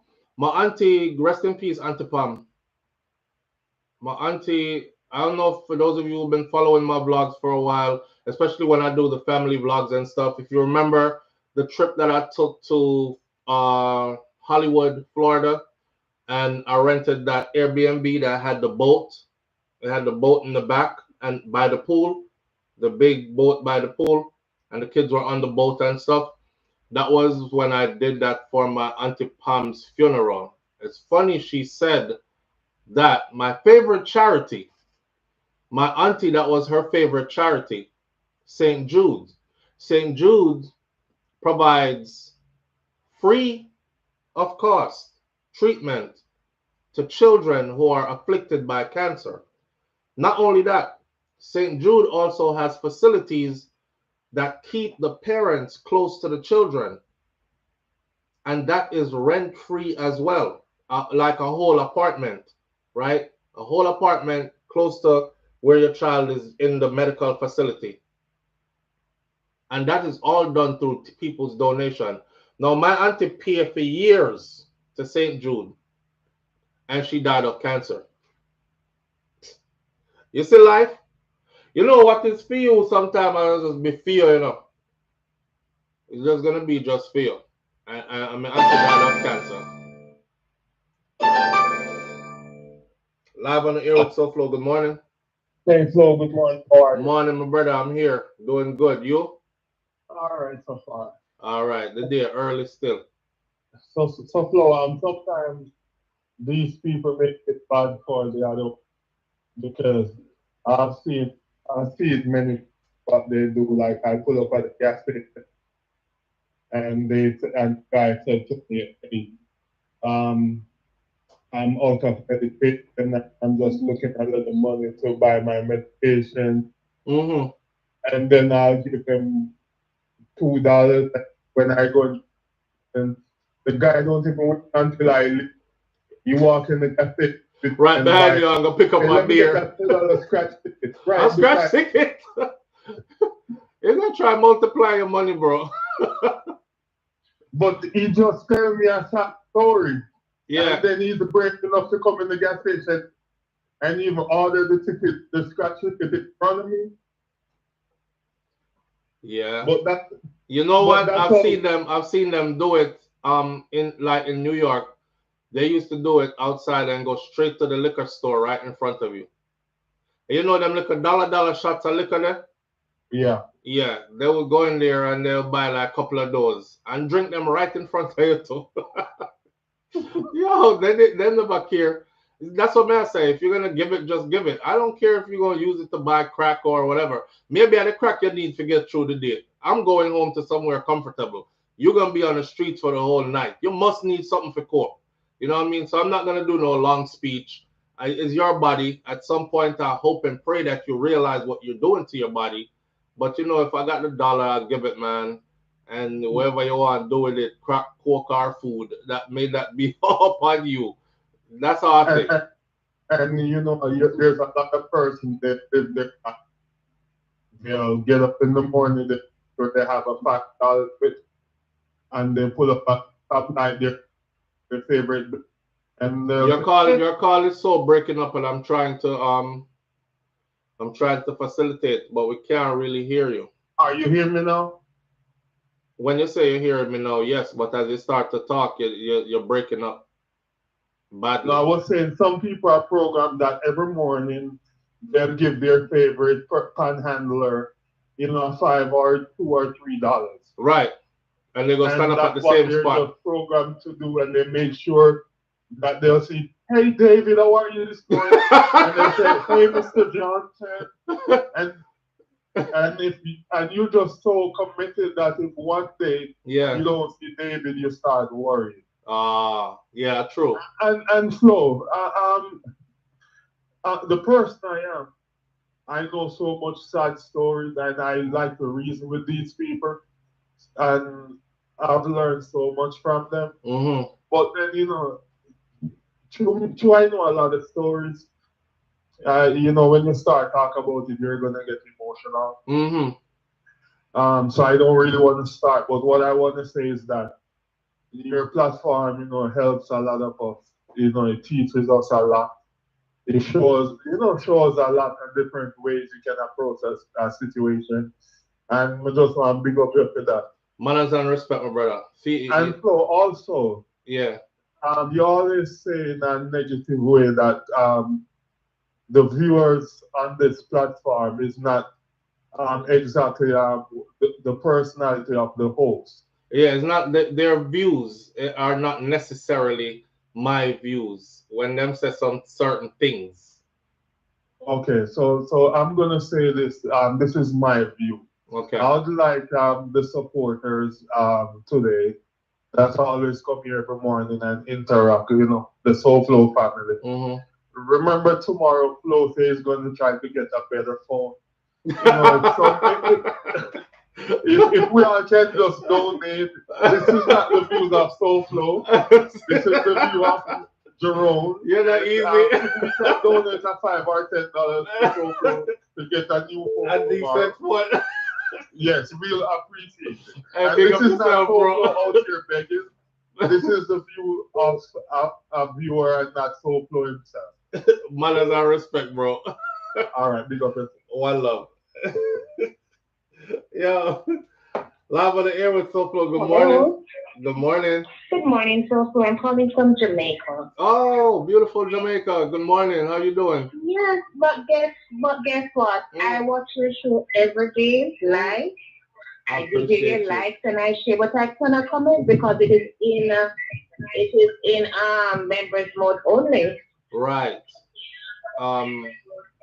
Yeah, so members mode is it's a privilege that's given to the people who pay for their membership. So the green names, I have to give them something extra for them, you know, and they formed a community that way. So, but there are days when I don't do the members thing and everybody is able to come in.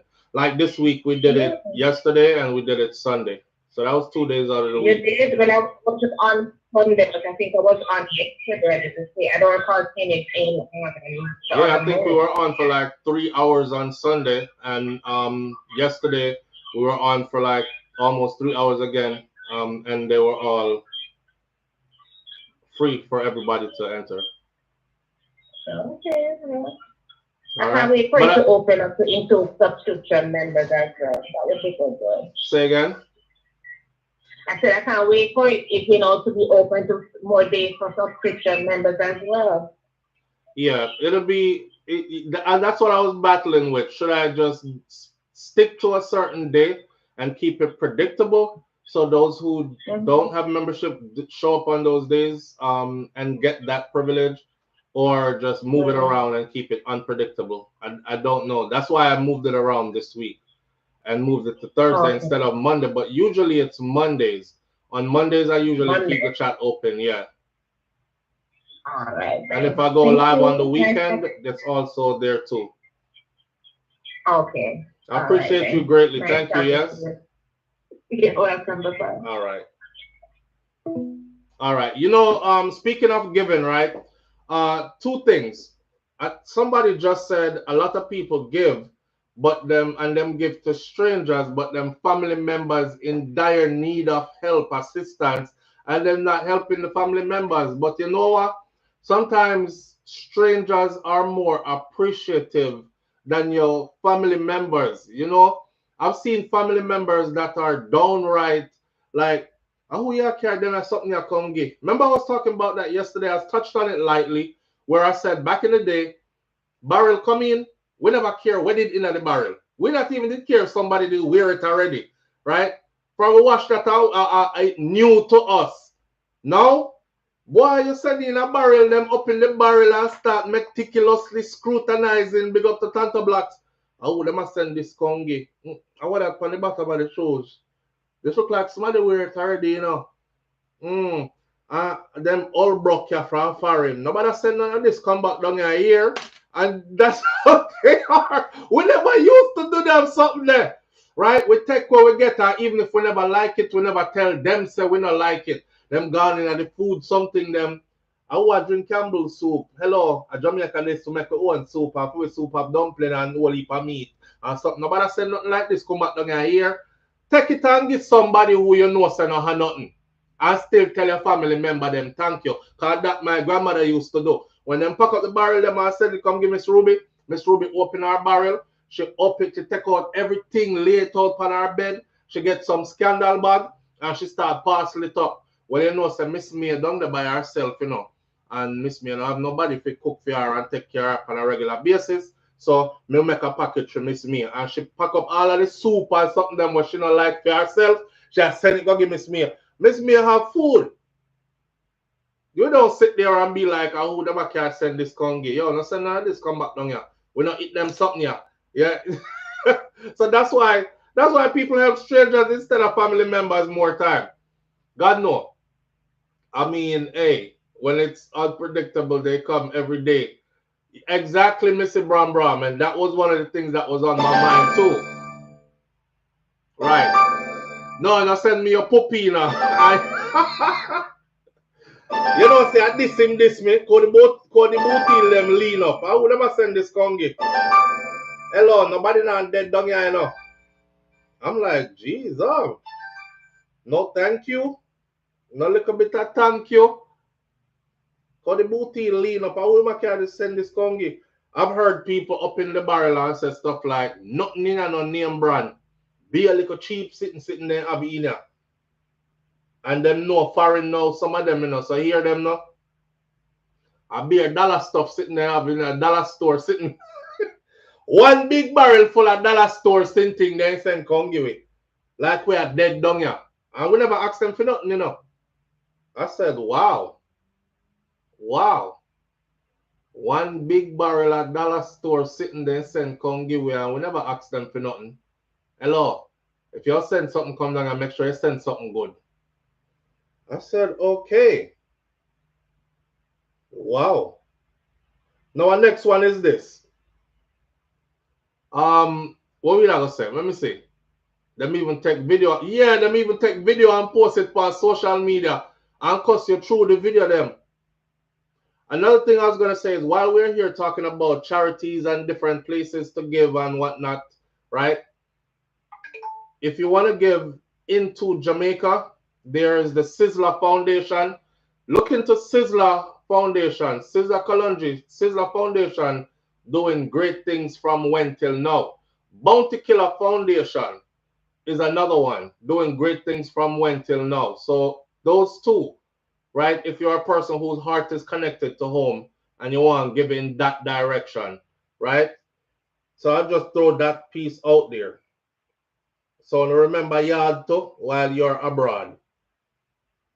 All right. See, yeah, I'm gonna switch out the phone quick. It's funny that he brought up the phone because may I tell you, see this is our calling phone, and like I told you, I'm the kind of person who I don't believe in spending like unnecessarily, frivolously. I mean, I have 6 kids, so I can't be out here just flinging money left, right, and center, you know. And this phone here, I think at 2019 or 2017. Somewhere in there, 2017, 2018, I bought this phone in Texas. And I've had this phone ever since. And this is what we use for the call-ins. And it serves as my business phone as well because it's the same number that you're calling on is also my business number for anybody who calls. But the phone is acting funny now, like it's ready to retire. That's why it's mixing up the calls them and dropping the call them and all kind of something. So I said earlier during the week that I was going to do an investment and make sure I get a phone. And at this time of the end of the year, you can actually write that off when you file your taxes, as long as it's done before the year ends as a business expense, right? The phone tired. The phone start mix up the phone call them. I got like 5 calls coming in at once. And the phone just do all kind of stuff now. It just do whatever it wants to do. It's tired. It's like, rest me, please. I've given you enough. Me hear your phone. Me hear you. We're going to retire you soon. It's the longest I ever keep a phone. I don't lie. The longest we ever keep a phone. Lovely Anika said, pin your P.O. box so we can send you a flip phone in other. Yo, but while flip phone, Anika, you're wicked it up. No, me don't want no flip phone. I want them phone them need to give me granny, you know. Miss Ruby. Oh, God. We're going to give Miss Ruby big smartphone, my friend. Remember when Miss Ruby up in the phone? And I don't know who set her lock screen. How when I reach Jamaica, she had tried answer her phone. And every time she tried answer the phone, Should I go so and just hang up? She answer and hang up. Answer. My grandma had intention tremors, we call it in OT. You know, I've said this before, so for those who hear it, I'm repeating. Those who never heard it, it's new. There's something called intention tremors with elderly people. So them no walk around and shake all the time like this. But if them are gonna do something, the closer they get to doing it, is the harder they start to shake. I say these things because you might realize these things in the older people around you. Maybe your mom or dad is a senior citizen. Maybe your grandparents are up in age and them still alive. And you notice these things. It's all a part of the human condition, right? And if you live long enough, you're going to get them something there too. So my grandmother used to be trying to answer her phone. Now, me just flying from foreign and I say, oh, grandma, your phone look nice, your new phone.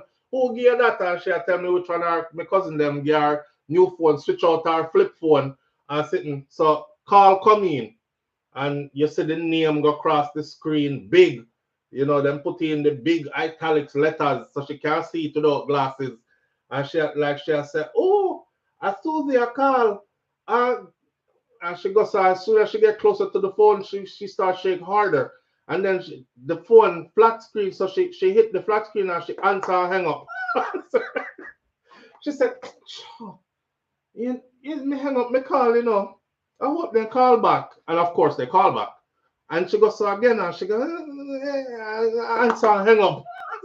Mr. My grandmother can't hang the smartphone sit there. And then one time she opened the phone. You know when you open your phone, right? And all these apps show up. My poor grandmother, she frazzled. She said, what is all this now? Because I don't use any of these things. I mean, I said somebody need to erase all of them something off our phone, you know. But then I realized that she was perfectly fine with our flip phone. She had a flip phone like a jitterbug.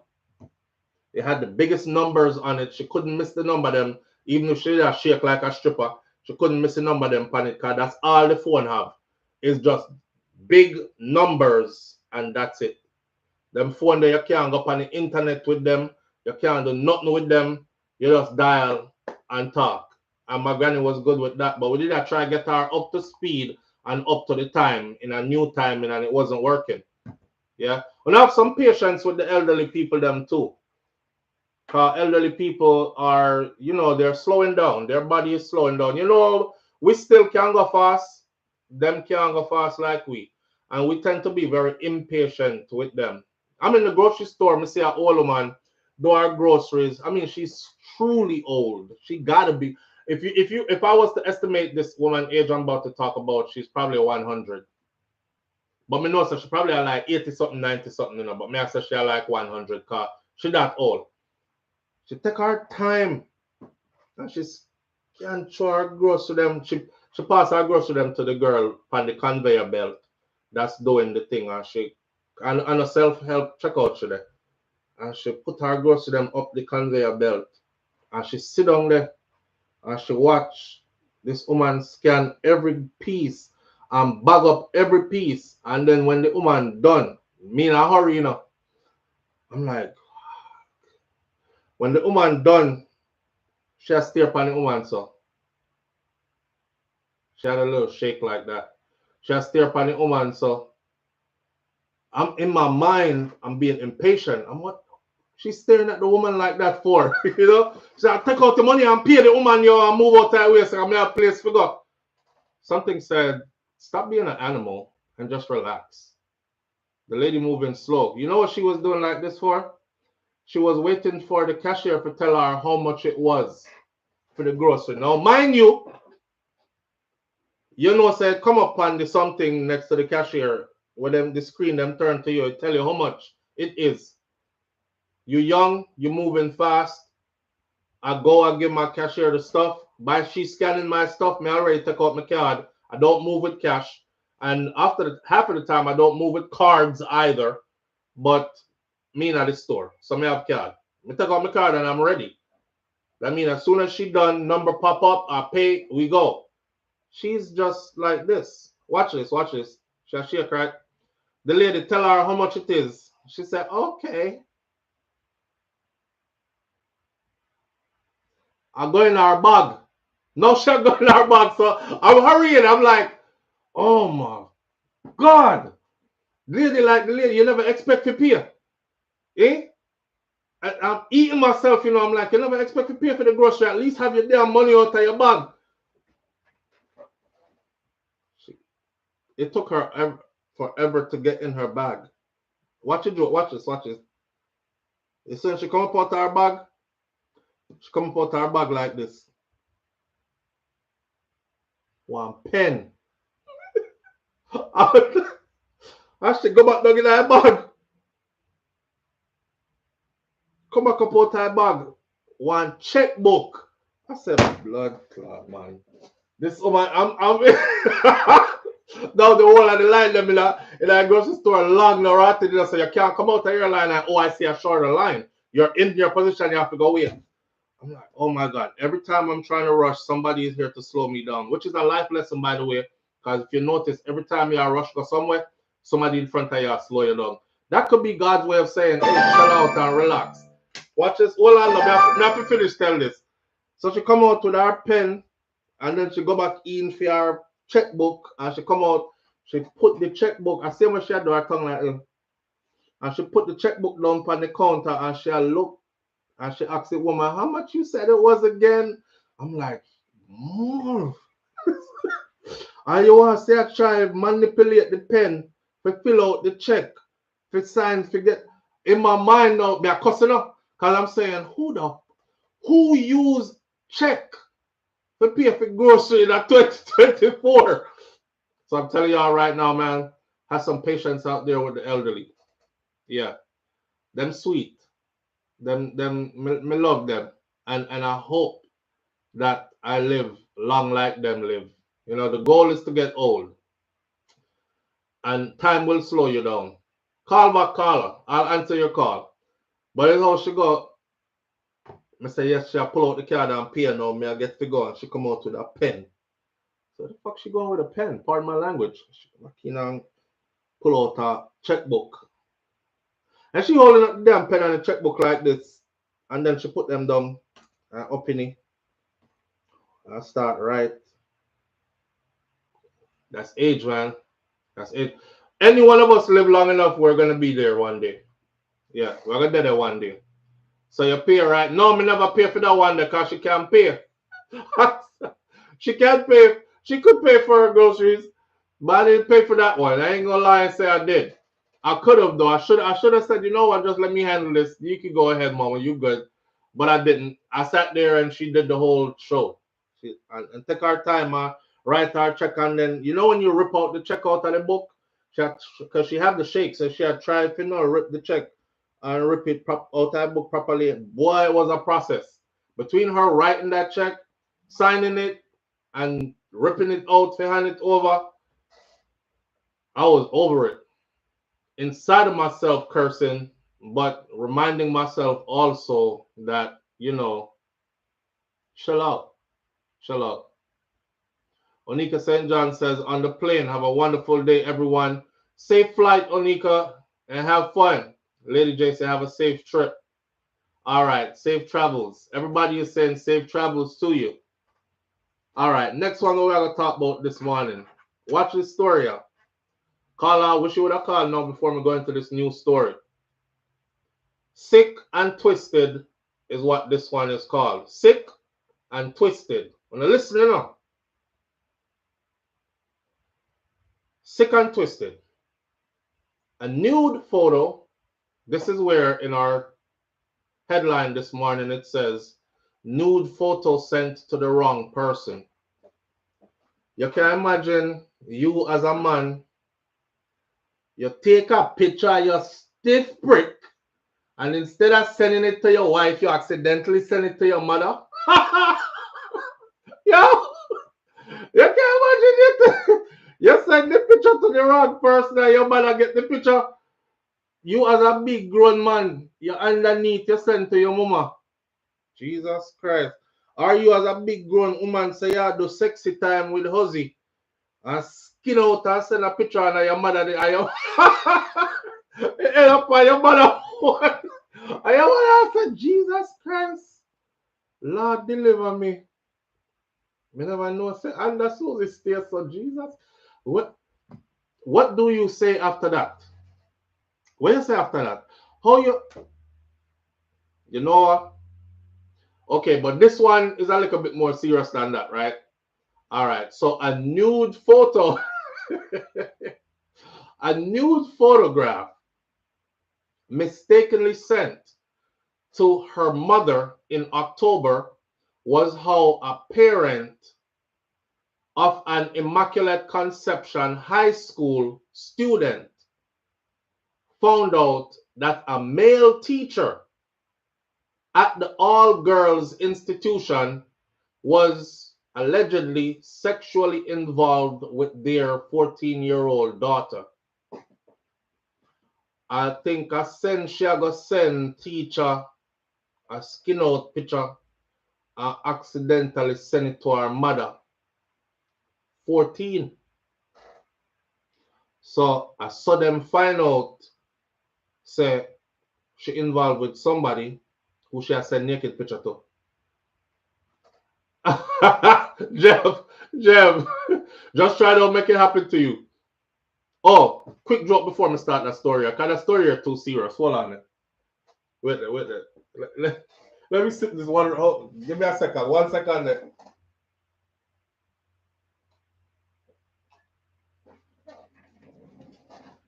All right.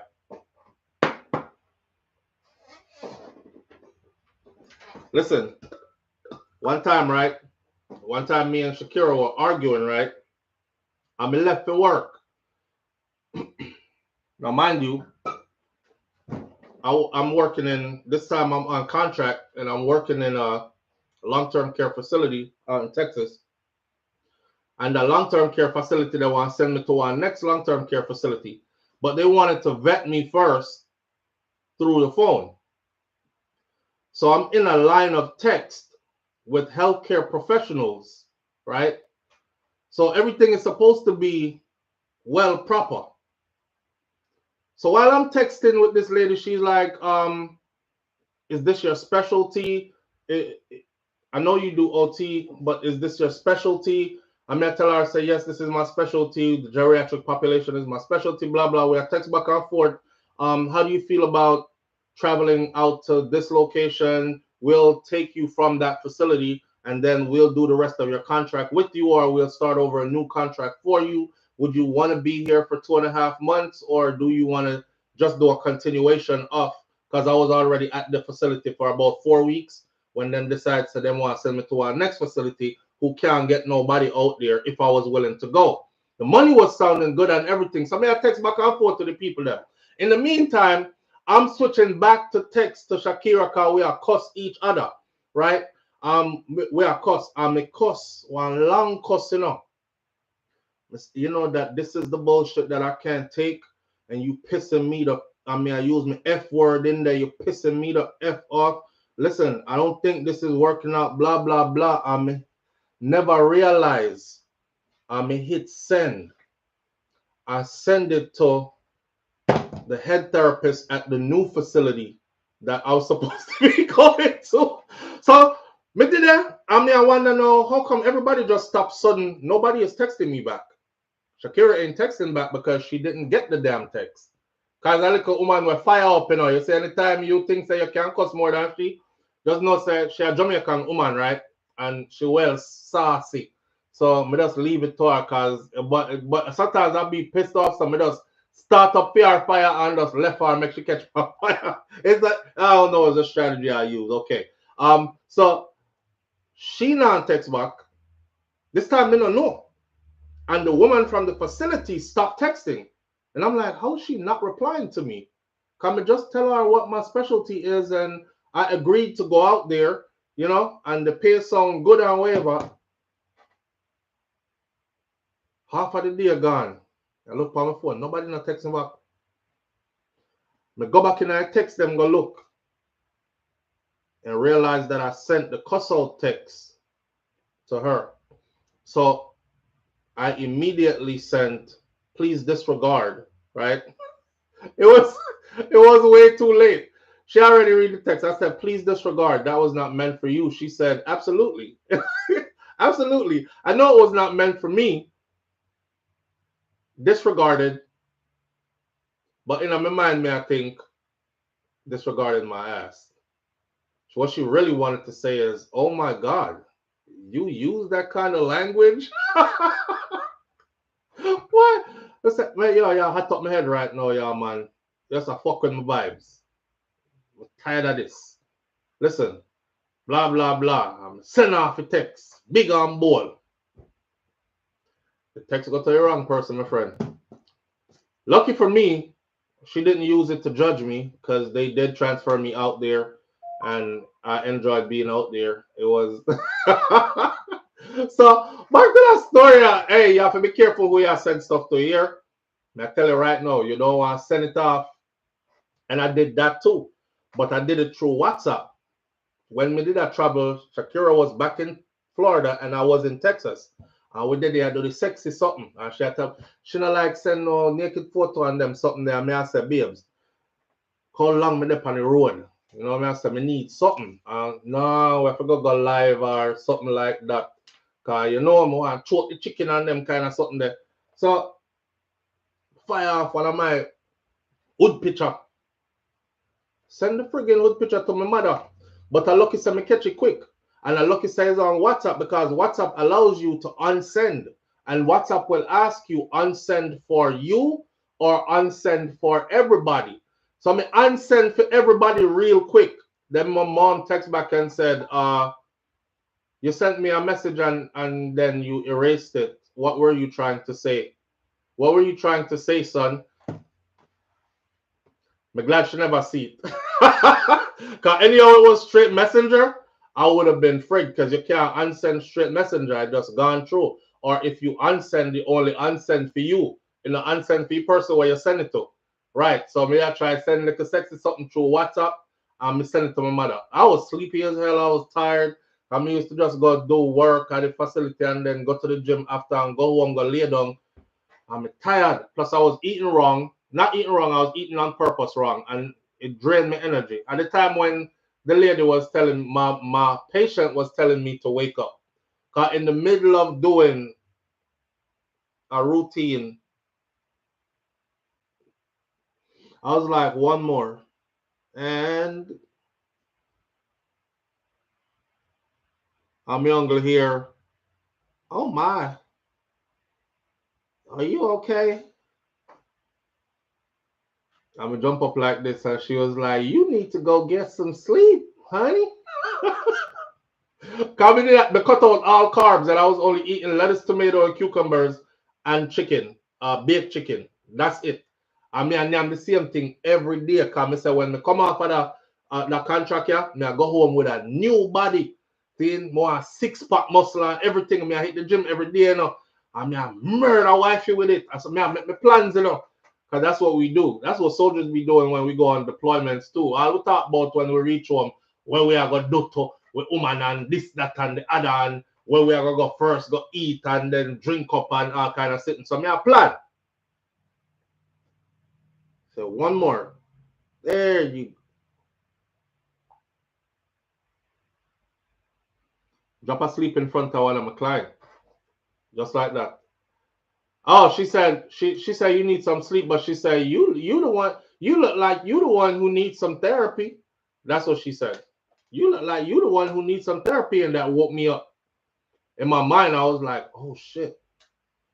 Can't make nobody else see me drop asleep. Like you don't want your lead therapist or any others to see that you're falling asleep on your client, them on your patient, right? You know they are those standing balance with somebody and you drop asleep in a make light. Very unsafe. Very unsafe. Right. You do that already and accidentally send it to my boss where I hold the meeting this morning and send it to your boss. Audrey, every now and then when I see her, she give me the side eye. I know. You send it to your boss? Which one? You send the skin out picture or you send the cousin to your boss? Because me accidentally send the skin out part to my mother. But I catch it right away when me do it. But the one to the lead therapist or the cousin, the one to the lead therapist, me never catch it. I was just wondering all day, how come none of them? Because that's not like Shakira, because she will follow up an argument, you know. But I'm like, she's not answering. Something off. And when I check my phone, my sister me send it go get the wrong person. I think the person who got my cousin, she didn't know how to respond. She probably like, he puts up a good front. Well, he has a lot going on. This language. Yo, Andre and Jem get fired, so you have 2 more mouths to feed. Rotted. All right. This story, you know, so funny though. Hold on there. Live on the air with SouFlo. Good morning. Hello. Caller. No, the caller here is not answering. All right. A nude photo was accidentally sent to her mother in October, and that was how the parents of an Immaculate Conception High School student says that they found out that a male teacher at the all-girls school was involved with their 14-year-old daughter. Live on the air with SouFlo. Good morning. Hello? All right, caller. We're not connected. Live on the air with SouFlo. And you remember that WhatsApp you can the privilege as well. When you didn't message, they have a thing where they could call back the message. So lucky your mother did not have that on her phone because she'd actually put you really. No, if you're erase it for everybody. Me say ask somebody in the tell when Jesus you Christ. them have one app. Well then download it so when you delete the message to everybody then call it back. Oh yeah, my mother no that. Thank God. But what was that feature? Ask everybody, they will tell them. Oh wow. Right. All right. Yeah, seriously. Wow. Is that true? She said there's a feature that is an app and you download the app to your phone. And when people send you stuff and then them hit delete for everybody, which means delete for you too, you can still call back and see the message. Audrey Wright says, every time I send text now, me hear my daughter in the in the ears I said, check it first. Yeah, me I check my text them first, my friend, cause risky. All right, let's get into this one. The teacher was arrested again from the top. A naked photo was sent to her mother by accident. And of course, the mother confronts her daughter, which is a minor, only to discover that she was involved with a teacher at her facility at the Immaculate Conception High School. The teacher was arrested on Wednesday by investigators who are assigned to the Jamaica Constabulary Force Center for the Investigation of Sexual Offenses and Child Abuse. Last night, Acting Superintendent of Police Randy Sweeney, commanding officer for the St. Andrew North Division, told the Gleaner that the teacher has been charged with having sexual intercourse with a person who is under 16. Them big, nasty, dirty people, I see, man. Wow. Wow. Wow. She accidentally sent her nude pictures to her mama instead of to the teacher. That means that them had do this before, you know. She feel comfortable, flick off a nude. And the mother must say, look, you know you have a Jamaican mother, it's problems, right? The Jamaican mom, hold on. The light there burn my eye. The Jamaican mom, you have a Jamaican mother, you have problems now, because our Jamaican mother is like, still say what this is who you meant to send this to. Why are you taking naked pictures of your body and sending them out? No, come, we have to talk. She lucky her daughter tell her the truth. So last night, the superintendent said that the teacher has been charged with having sexual intercourse with a person who is under 16. Teacher. The superintendent said that, however, the teacher's name would not be disclosed based on the nature of the investigation. This is one thing I don't like when them do. I feel like them need to show these people's identity ASAP. Because I guarantee you, he probably in that school like a hen in a fox, or what I'm saying, a fox in a hen house. The fox in the chicken coop in a school there. One lone molester man in a all-girls school. Yeah, and that is his MO. Sweeney said, however, that the teacher's name would not be disclosed based on the nature of the investigation. The student's father, who requested to be anonymous to protect the identity of his child as she is underage, told the news media outlet that further investigation by him and by her mother had revealed the inappropriate relationship between his daughter and the 34-year-old teacher. And they realized that the relationship began when their daughter was 13. You're 34. What do you want with a 13-year-old? What you want with a little girl? Yeah, man, sick. But you know, I do this to raise awareness, right? In our culture, we are raised to have respect for authority. And I feel like we need to get past that, because that's exactly the reason why so many people did get touched up. And you already know, so nobody would believe you because it was pastor that did it, and the youth fellowship leader that did it, or it was a policeman that did it, or it was a soldier man that did it. So these people in these positions of authority, you must understand, say, a lot of pedophiles work their way into position. Imagine being so committed to being a pedophile that you make sure that you go to school to be a teacher. Because you tell yourself from way back then, say, when I get my degree in teaching, I go can their own picnic all the time. This is how calculated they are. They don't go to school to learn to be a teacher, study and get a degree, and then suddenly start touch up people picnic. They've been having these urges. They literally will plan their career around gaining access and trust so that they can do what they do. I try to wake up some people and now hear me. This is the ideal place for him. In his mind, him reach a heaven in an all-girls school, and you're a pedophile that goes after young girls, and somebody hired you and put you in an all-girls school in a position of power. Damn.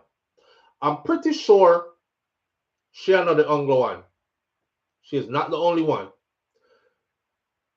The last message that he sent to her was to say, make sure you delete everything, okay? But she didn't. She locked it away in a secret app. Remember I told you all about my kids? And I told them, I said to Jaden and Kosi, I said, I could see everything you have on your phone. And I could see every move that you make on that phone. So y'all better not be over here getting into stuff you're not supposed to get into. And how them, it got me mad as hell. But I'm trying to build that kind of, you know, rapport with my kids. So I can't just act out the anger. Well, blood clot y'all laugh for. I couldn't do it. So I was like, what y'all laughing for? It's so funny. I have access to your phone. And they laughed harder. Then they are elbow each other and talk about Jay, he's so funny. Dad. I said, what? You can't keep up. What do you mean I can't keep up? What are you trying to say? I'm not old. I'm young enough to you know how these technologies work. He was like, you can't keep up. Too many apps out here. And when them tell me to name the app them, I'm gonna say Facebook, Twitter, Instagram. This as soon as I said Facebook, they were like, Facebook. The grandma goes on Facebook. Nobody young is on Facebook. I saw then they laugh after me, you know. I saw the rotten picking them, they laugh after me. I talk about grandma goes on Facebook. Grandma is on Facebook. No, nobody young goes on Facebook. Inside of myself, I was like, damn. They put me in a category with their grandmother. Old people up, me fun. And they're running circles around me. You see what her parents said?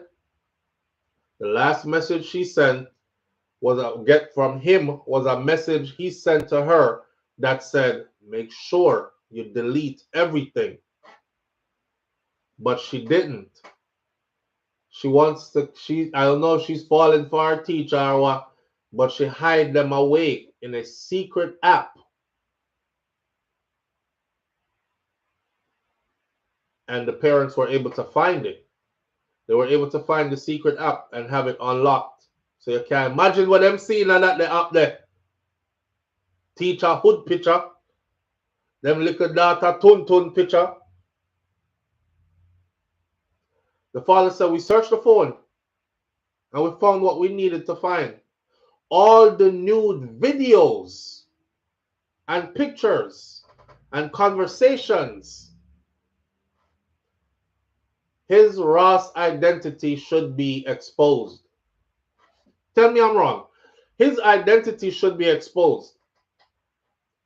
At first I was like, there's an investigation going on. Maybe I saw some misconstrued something somewhere.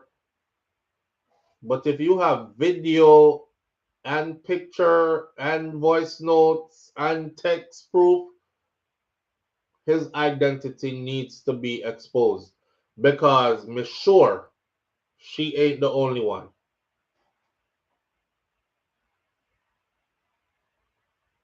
We searched the phone. We found what we needed to find. All the nude videos and pictures and conversations. This is her father. Describing the teacher as a predator who groomed his daughter. That's exactly what he is. Who groomed his daughter.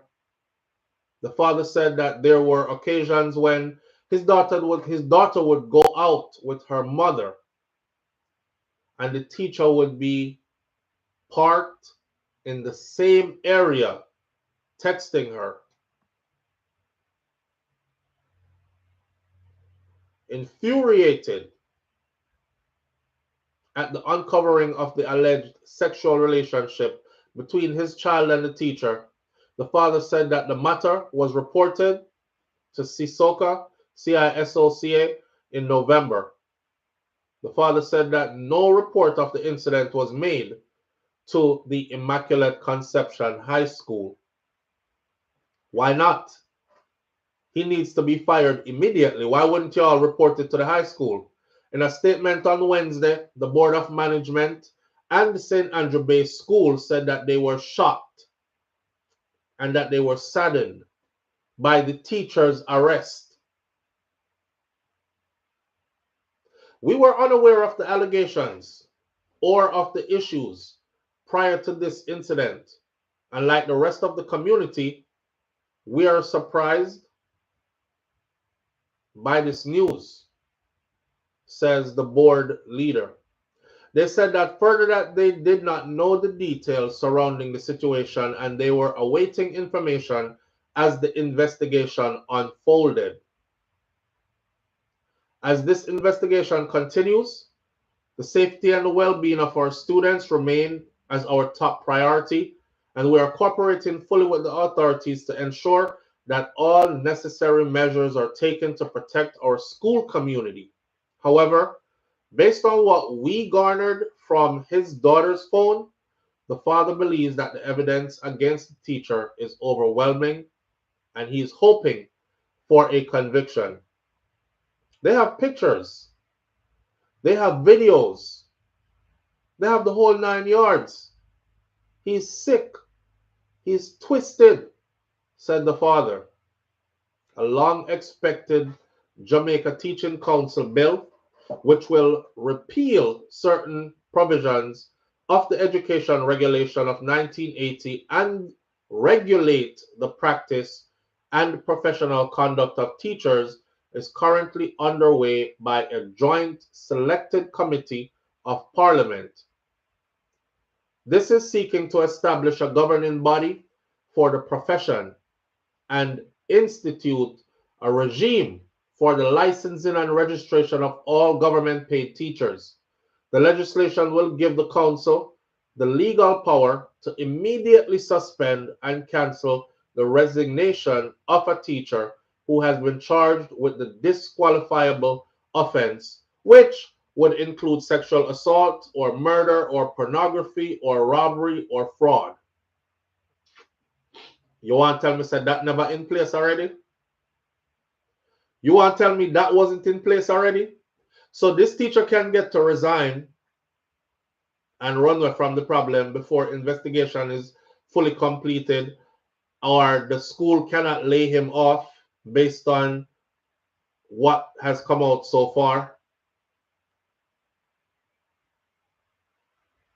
The proposed legislation will require teachers found in breach to pay a minimum of $500,000, $500,000, plus serve a stipulated 6-month sentence in prison. That's a friggin' tap on the wrist. In the meantime, the father said that the ordeal had impacted his daughter mentally, but that she was doing much better after he sought counseling for her.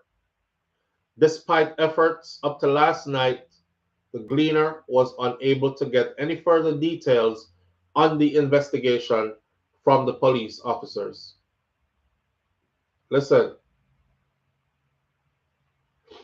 allegedly, the administration had been told before in different cases and nothing was done.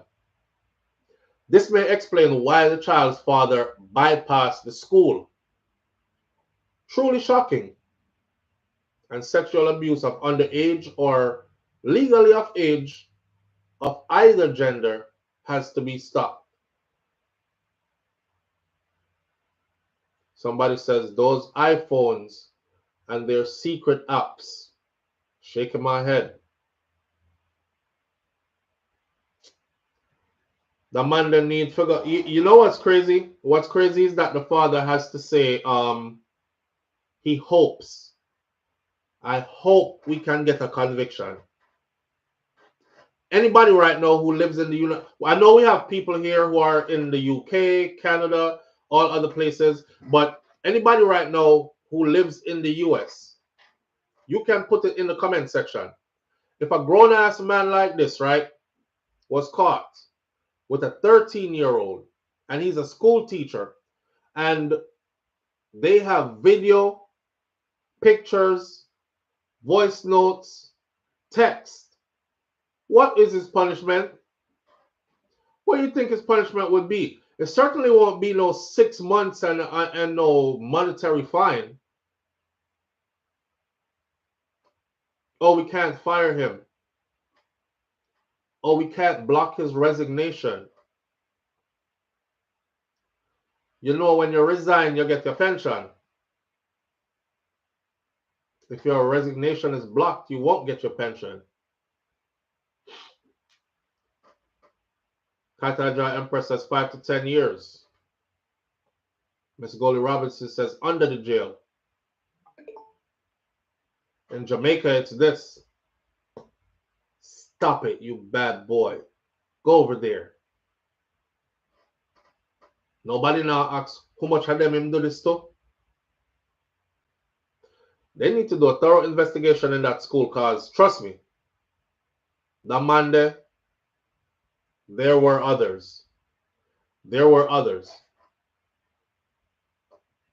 Donna Davis, 5 years. I would think 5 years at a minimum. 5 years at a minimum. 5 to 10 years. Yeah, and you can't get no pension. You're not resigning. You're going to be fired. You're going to be disgracefully fired. You definitely won't get any pension. You'll be registered as a sex offender for the rest of your life. Your face will be on the sex offenders registry. So everywhere that you go to live, the people will know what your address is. All of that. In Jamaica, them not have them something there. Them have a sex offenders registry, but it's private. So you could be on it. Nobody knows. That, I think, needs to change too.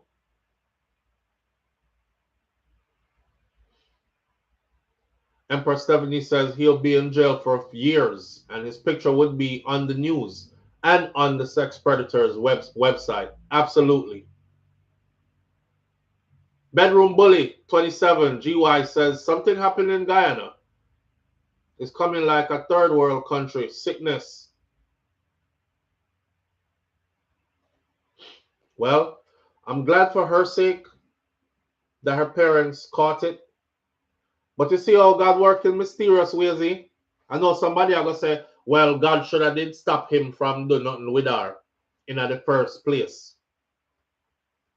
I think it's God make the rotted naked picture go to her mother instead of go to him. Because they would have just carried on what they were doing. But you know, I think God looked upon you and said, you know, so this BS need to come to a stop right now. And I need to expose this in the best way possible because we also need you to be dealt with in a certain manner. So here what? Picture, go on our mother. Yeah. Faith don't care how it stops.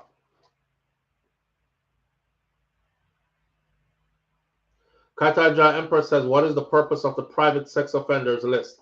In Jamaica, they said they're very conscious about people wanting revenge. And they feel like if they have a public sex offenders registry, you know, people would just find them and kill them. Point blank. But what I was saying was that should be a deterrent. Because if you know ahead of time, say, boy, if me touch up Miss Mavis' little son or daughter, them will put me on the sex offender registry. And it's public. Everybody are going to know in Jamaica, so me dep on it. No one them money run me down and chop me up or kill me or nothing. So me not doing it. Remember, you have to be tried and convicted to end up on it. You don't end up on it through accusations. So I think it would be a big deterrent. But them look on it like they're trying to protect the people them who do these things. So it's private. What's the use of having it? Exactly. They have it for law enforcement. And only law enforcement could see it.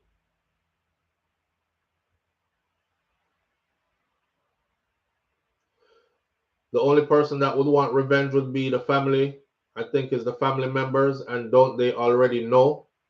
No, Kataja Empress. You have some people at Jamaica we must here just because, hey, a boy they are picking a rapist, you know, and just fling 2 shots in you just because. Yeah. Jamaica, we're talking about Jamaica here. I just think it would be a deterrent. Jeff says that's 25 plus years in prison in my country. Exactly. At Michelle Howell, they are protecting the pastors and the police who do it. The pastor, the police, and the prominent people who do it.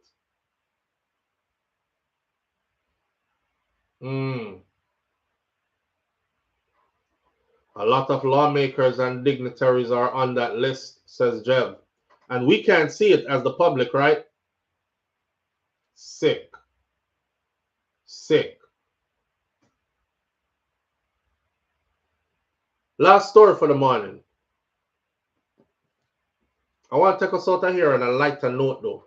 But let me run through the story real quick. And this is just a reminder for those of you who might be going through something and you're stuck in something to get up and go. Check it out.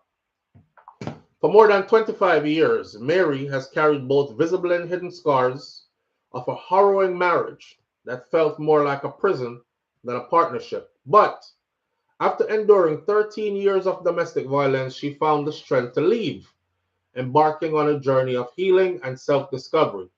I'm a survivor, she declared.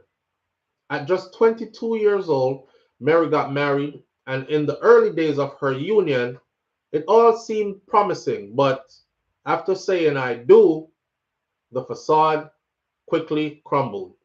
Initially, he seemed like as if I could wrap him around my little finger, she said. But as the months went by, I realized that this wasn't so, because before we could even celebrate our first anniversary, the physical, emotional, and verbal abuse started. She recounted, adding that the abuse was relentless. Oh, I was beaten. And I was even raped, because after the beating, there was always sex. And I could not say no, she said. My eyes always filled with sadness. Isolated from my family, Mary was cut off from her support system. She said, I couldn't see my mother and my brothers without him being there. She also said that he was in total control of the finances. I wasn't able to spend not even a dollar without him standing there and purchasing the items. Her children even bore witness to the horrors. There was one beating that was so bad that when my 3-year-old jumped on his back and bit him until there was blood,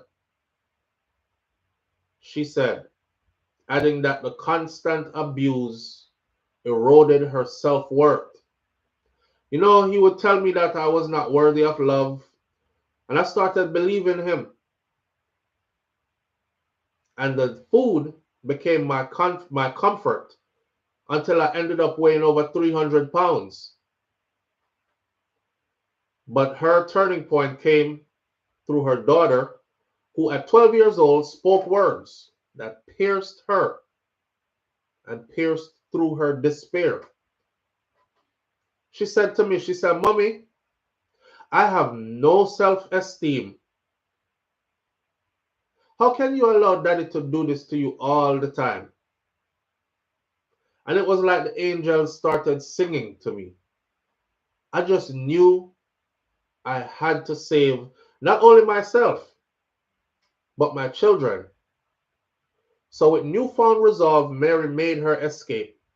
I went to a friend and I told her, I said, I just need a mattress and a pillow. That's it.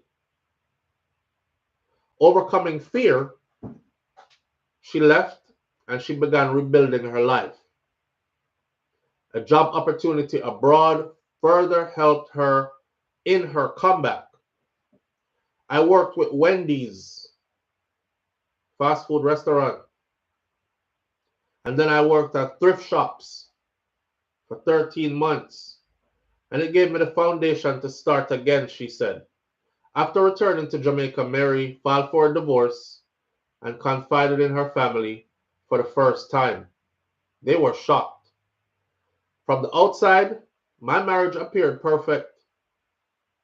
She is now happily remarried and sharing her story to empower other women who are trapped in an abusive relationship. Reflecting on her experience, Mary offered various pieces of advice, including telling abuse sufferers to make a journal. Keep a record of whatever is going on and what's happening to you. It's hard to refute documentation when it's time to confront the abuse, she said. Survival is the key. Love yourself, because no one can take care of you better than you. On Thursday, Mary was one of the several women who attended the International Day for the elimination of violence against women event at the Jamaica Pegasus Hotel. Minister of Gender Affairs Olivia Grange highlighted significant strides in addressing gender-based violence in Jamaica. She spoke on the implementation of the Sexual Harassment Protection and Prevention Act of 2021, which took effect on January 3rd of 2023. That act aims to protect individuals from sexual harassment in the workplace, in schools, and accommodation environments, emphasizing the severity of such offenses. The penalty for breaching a protection order has been increased exponentially from $10,000 to a fine of $1 million or imprisonment for up to a year. That is for if you are at work in Jamaica and want to press up yourself by your secretary, or you are molesting off or sexually advancing towards one of your co-workers who keeps on rebuffing your advances and telling you not to come at her that way, and you continue to do it. Now, it could go the other way around too. Because if a woman is overly aggressive sexually towards her male associate at work, he could also take up the charge. Listen, this woman me there at work, she grabbed me the front of my pants. I'm trying to tell this woman that I'm married and I'm not into what she's trying to do. And it's like she's not hearing me. It happens. It can happen. Husband go work and get feel up to. Sometimes it's a female boss who want him, and he's between a rock and a hard place because him can't really say no, because you know at the boss, but him a try make her know nicely say I'm married, but she's letting him know say me no business about your wife. And a man alone do it, you know. Grange also outlined ongoing efforts to support survivors of gender-based violence, noting that the work on the National Shelter Unit, which oversees government shelters for victims, to date, 2 out of 3 regional shelters are operational in Jamaica. The renovation for the 3rd shelter is just about completed, she reported. Now, I was doing a little research trying to find where those shelters are, and I wasn't able to find them. I don't know how to tell somebody where to run to if I don't know where the shelters are, but I also understand why they might not have the locations publicized. I remember seeing Miss Grange in a video walking through one of the shelters, and it was nice.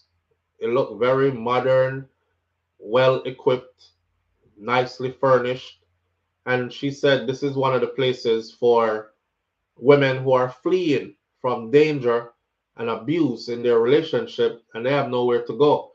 And they had one where there's space there for the mother and her children and these kind of things. So these things do exist in Jamaica. I just don't know where to tell you to go if you feel like you need to run today. If anybody knows, please let somebody who wants to know.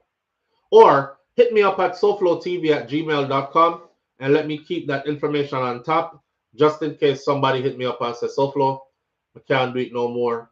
I need faith, but I don't have nowhere to go kind of thing. I have the information I can give to them. Right? Right. Here I say, abuse come in all different types of forms. But you see that beat me, choke me, thump me up, kick out teeth, box me down, something there. I'm not supporting that, and I'm not telling nobody to stay around to work on that. Anytime anybody lift their hands at you, who you started out giving permission to be in your life, anytime them start doing you like that, don't even wait for them to start doing you like that. My advice is leave before it even gets to that point. Nobody deserves that. You're not a slave on a plantation. Even the slave them on the plantation never did deserve that. It was an atrocity done to humanity. So don't bother sit down there and take no cuff cuff boof buffing from anybody. He loves me. She loves me. Some man out here are take beating too, you know. Some man out here taking beating too. Don't bother feel like says women alone getting beaten by men. I saw a video out of Jamaica recently, and the lady, no disrespect to her, but she built like a running back or a linebacker out of the NFL in Florida, in the United States of America. Like she could have, you can put her in her pads and football uniform. She would have do good on the field. She strong. She strong. And Mr. she run up on her brother and drape him. And she had a what looked like a very sharp machete in the other hand. And she's beating him with the machete.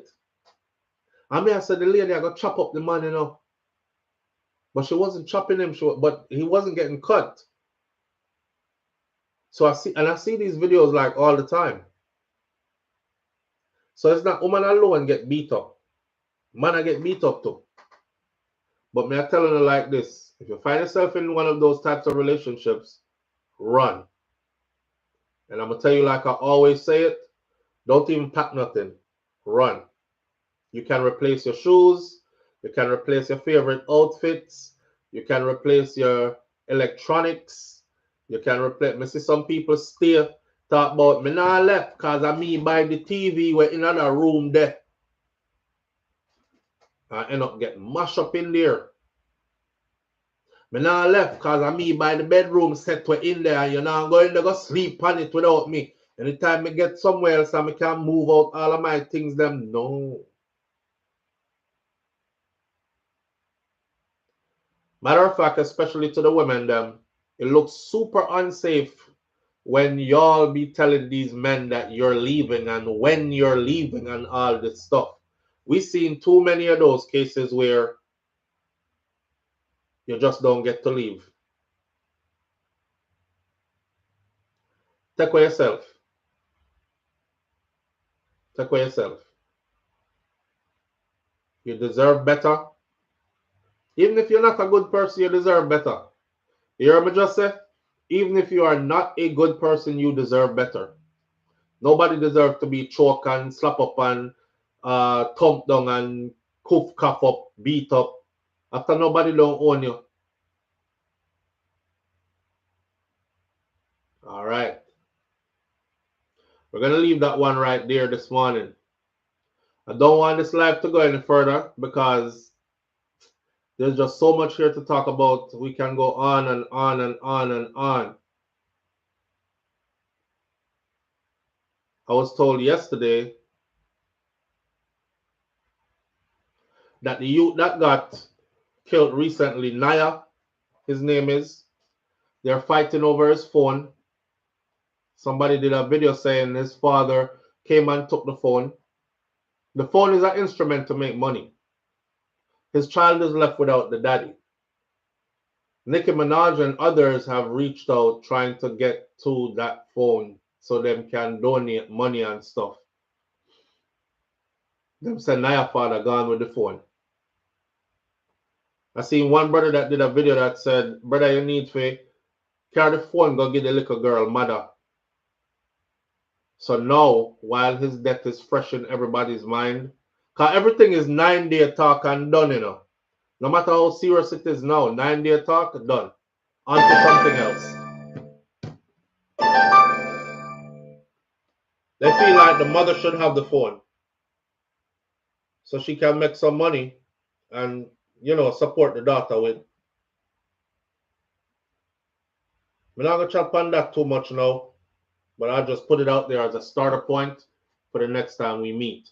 This time, this weekend, sometime this weekend, I'll be going live. So stay tuned for that. And for the people who can't get into the live most of the week, look out for the weekend live. because I normally leave the weekend live as a treat, open to everybody. All right? Listen, it's the weekend. Holidays start. We're 5 days away from Christmas. We're about 10, 11 days away from the end of the year and the start of a new year. Continue working on you to be a better person. Be thankful and walk around with a thankful spirit because you're blessed.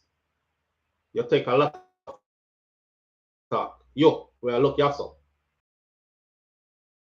You take a lot of stuff for granted.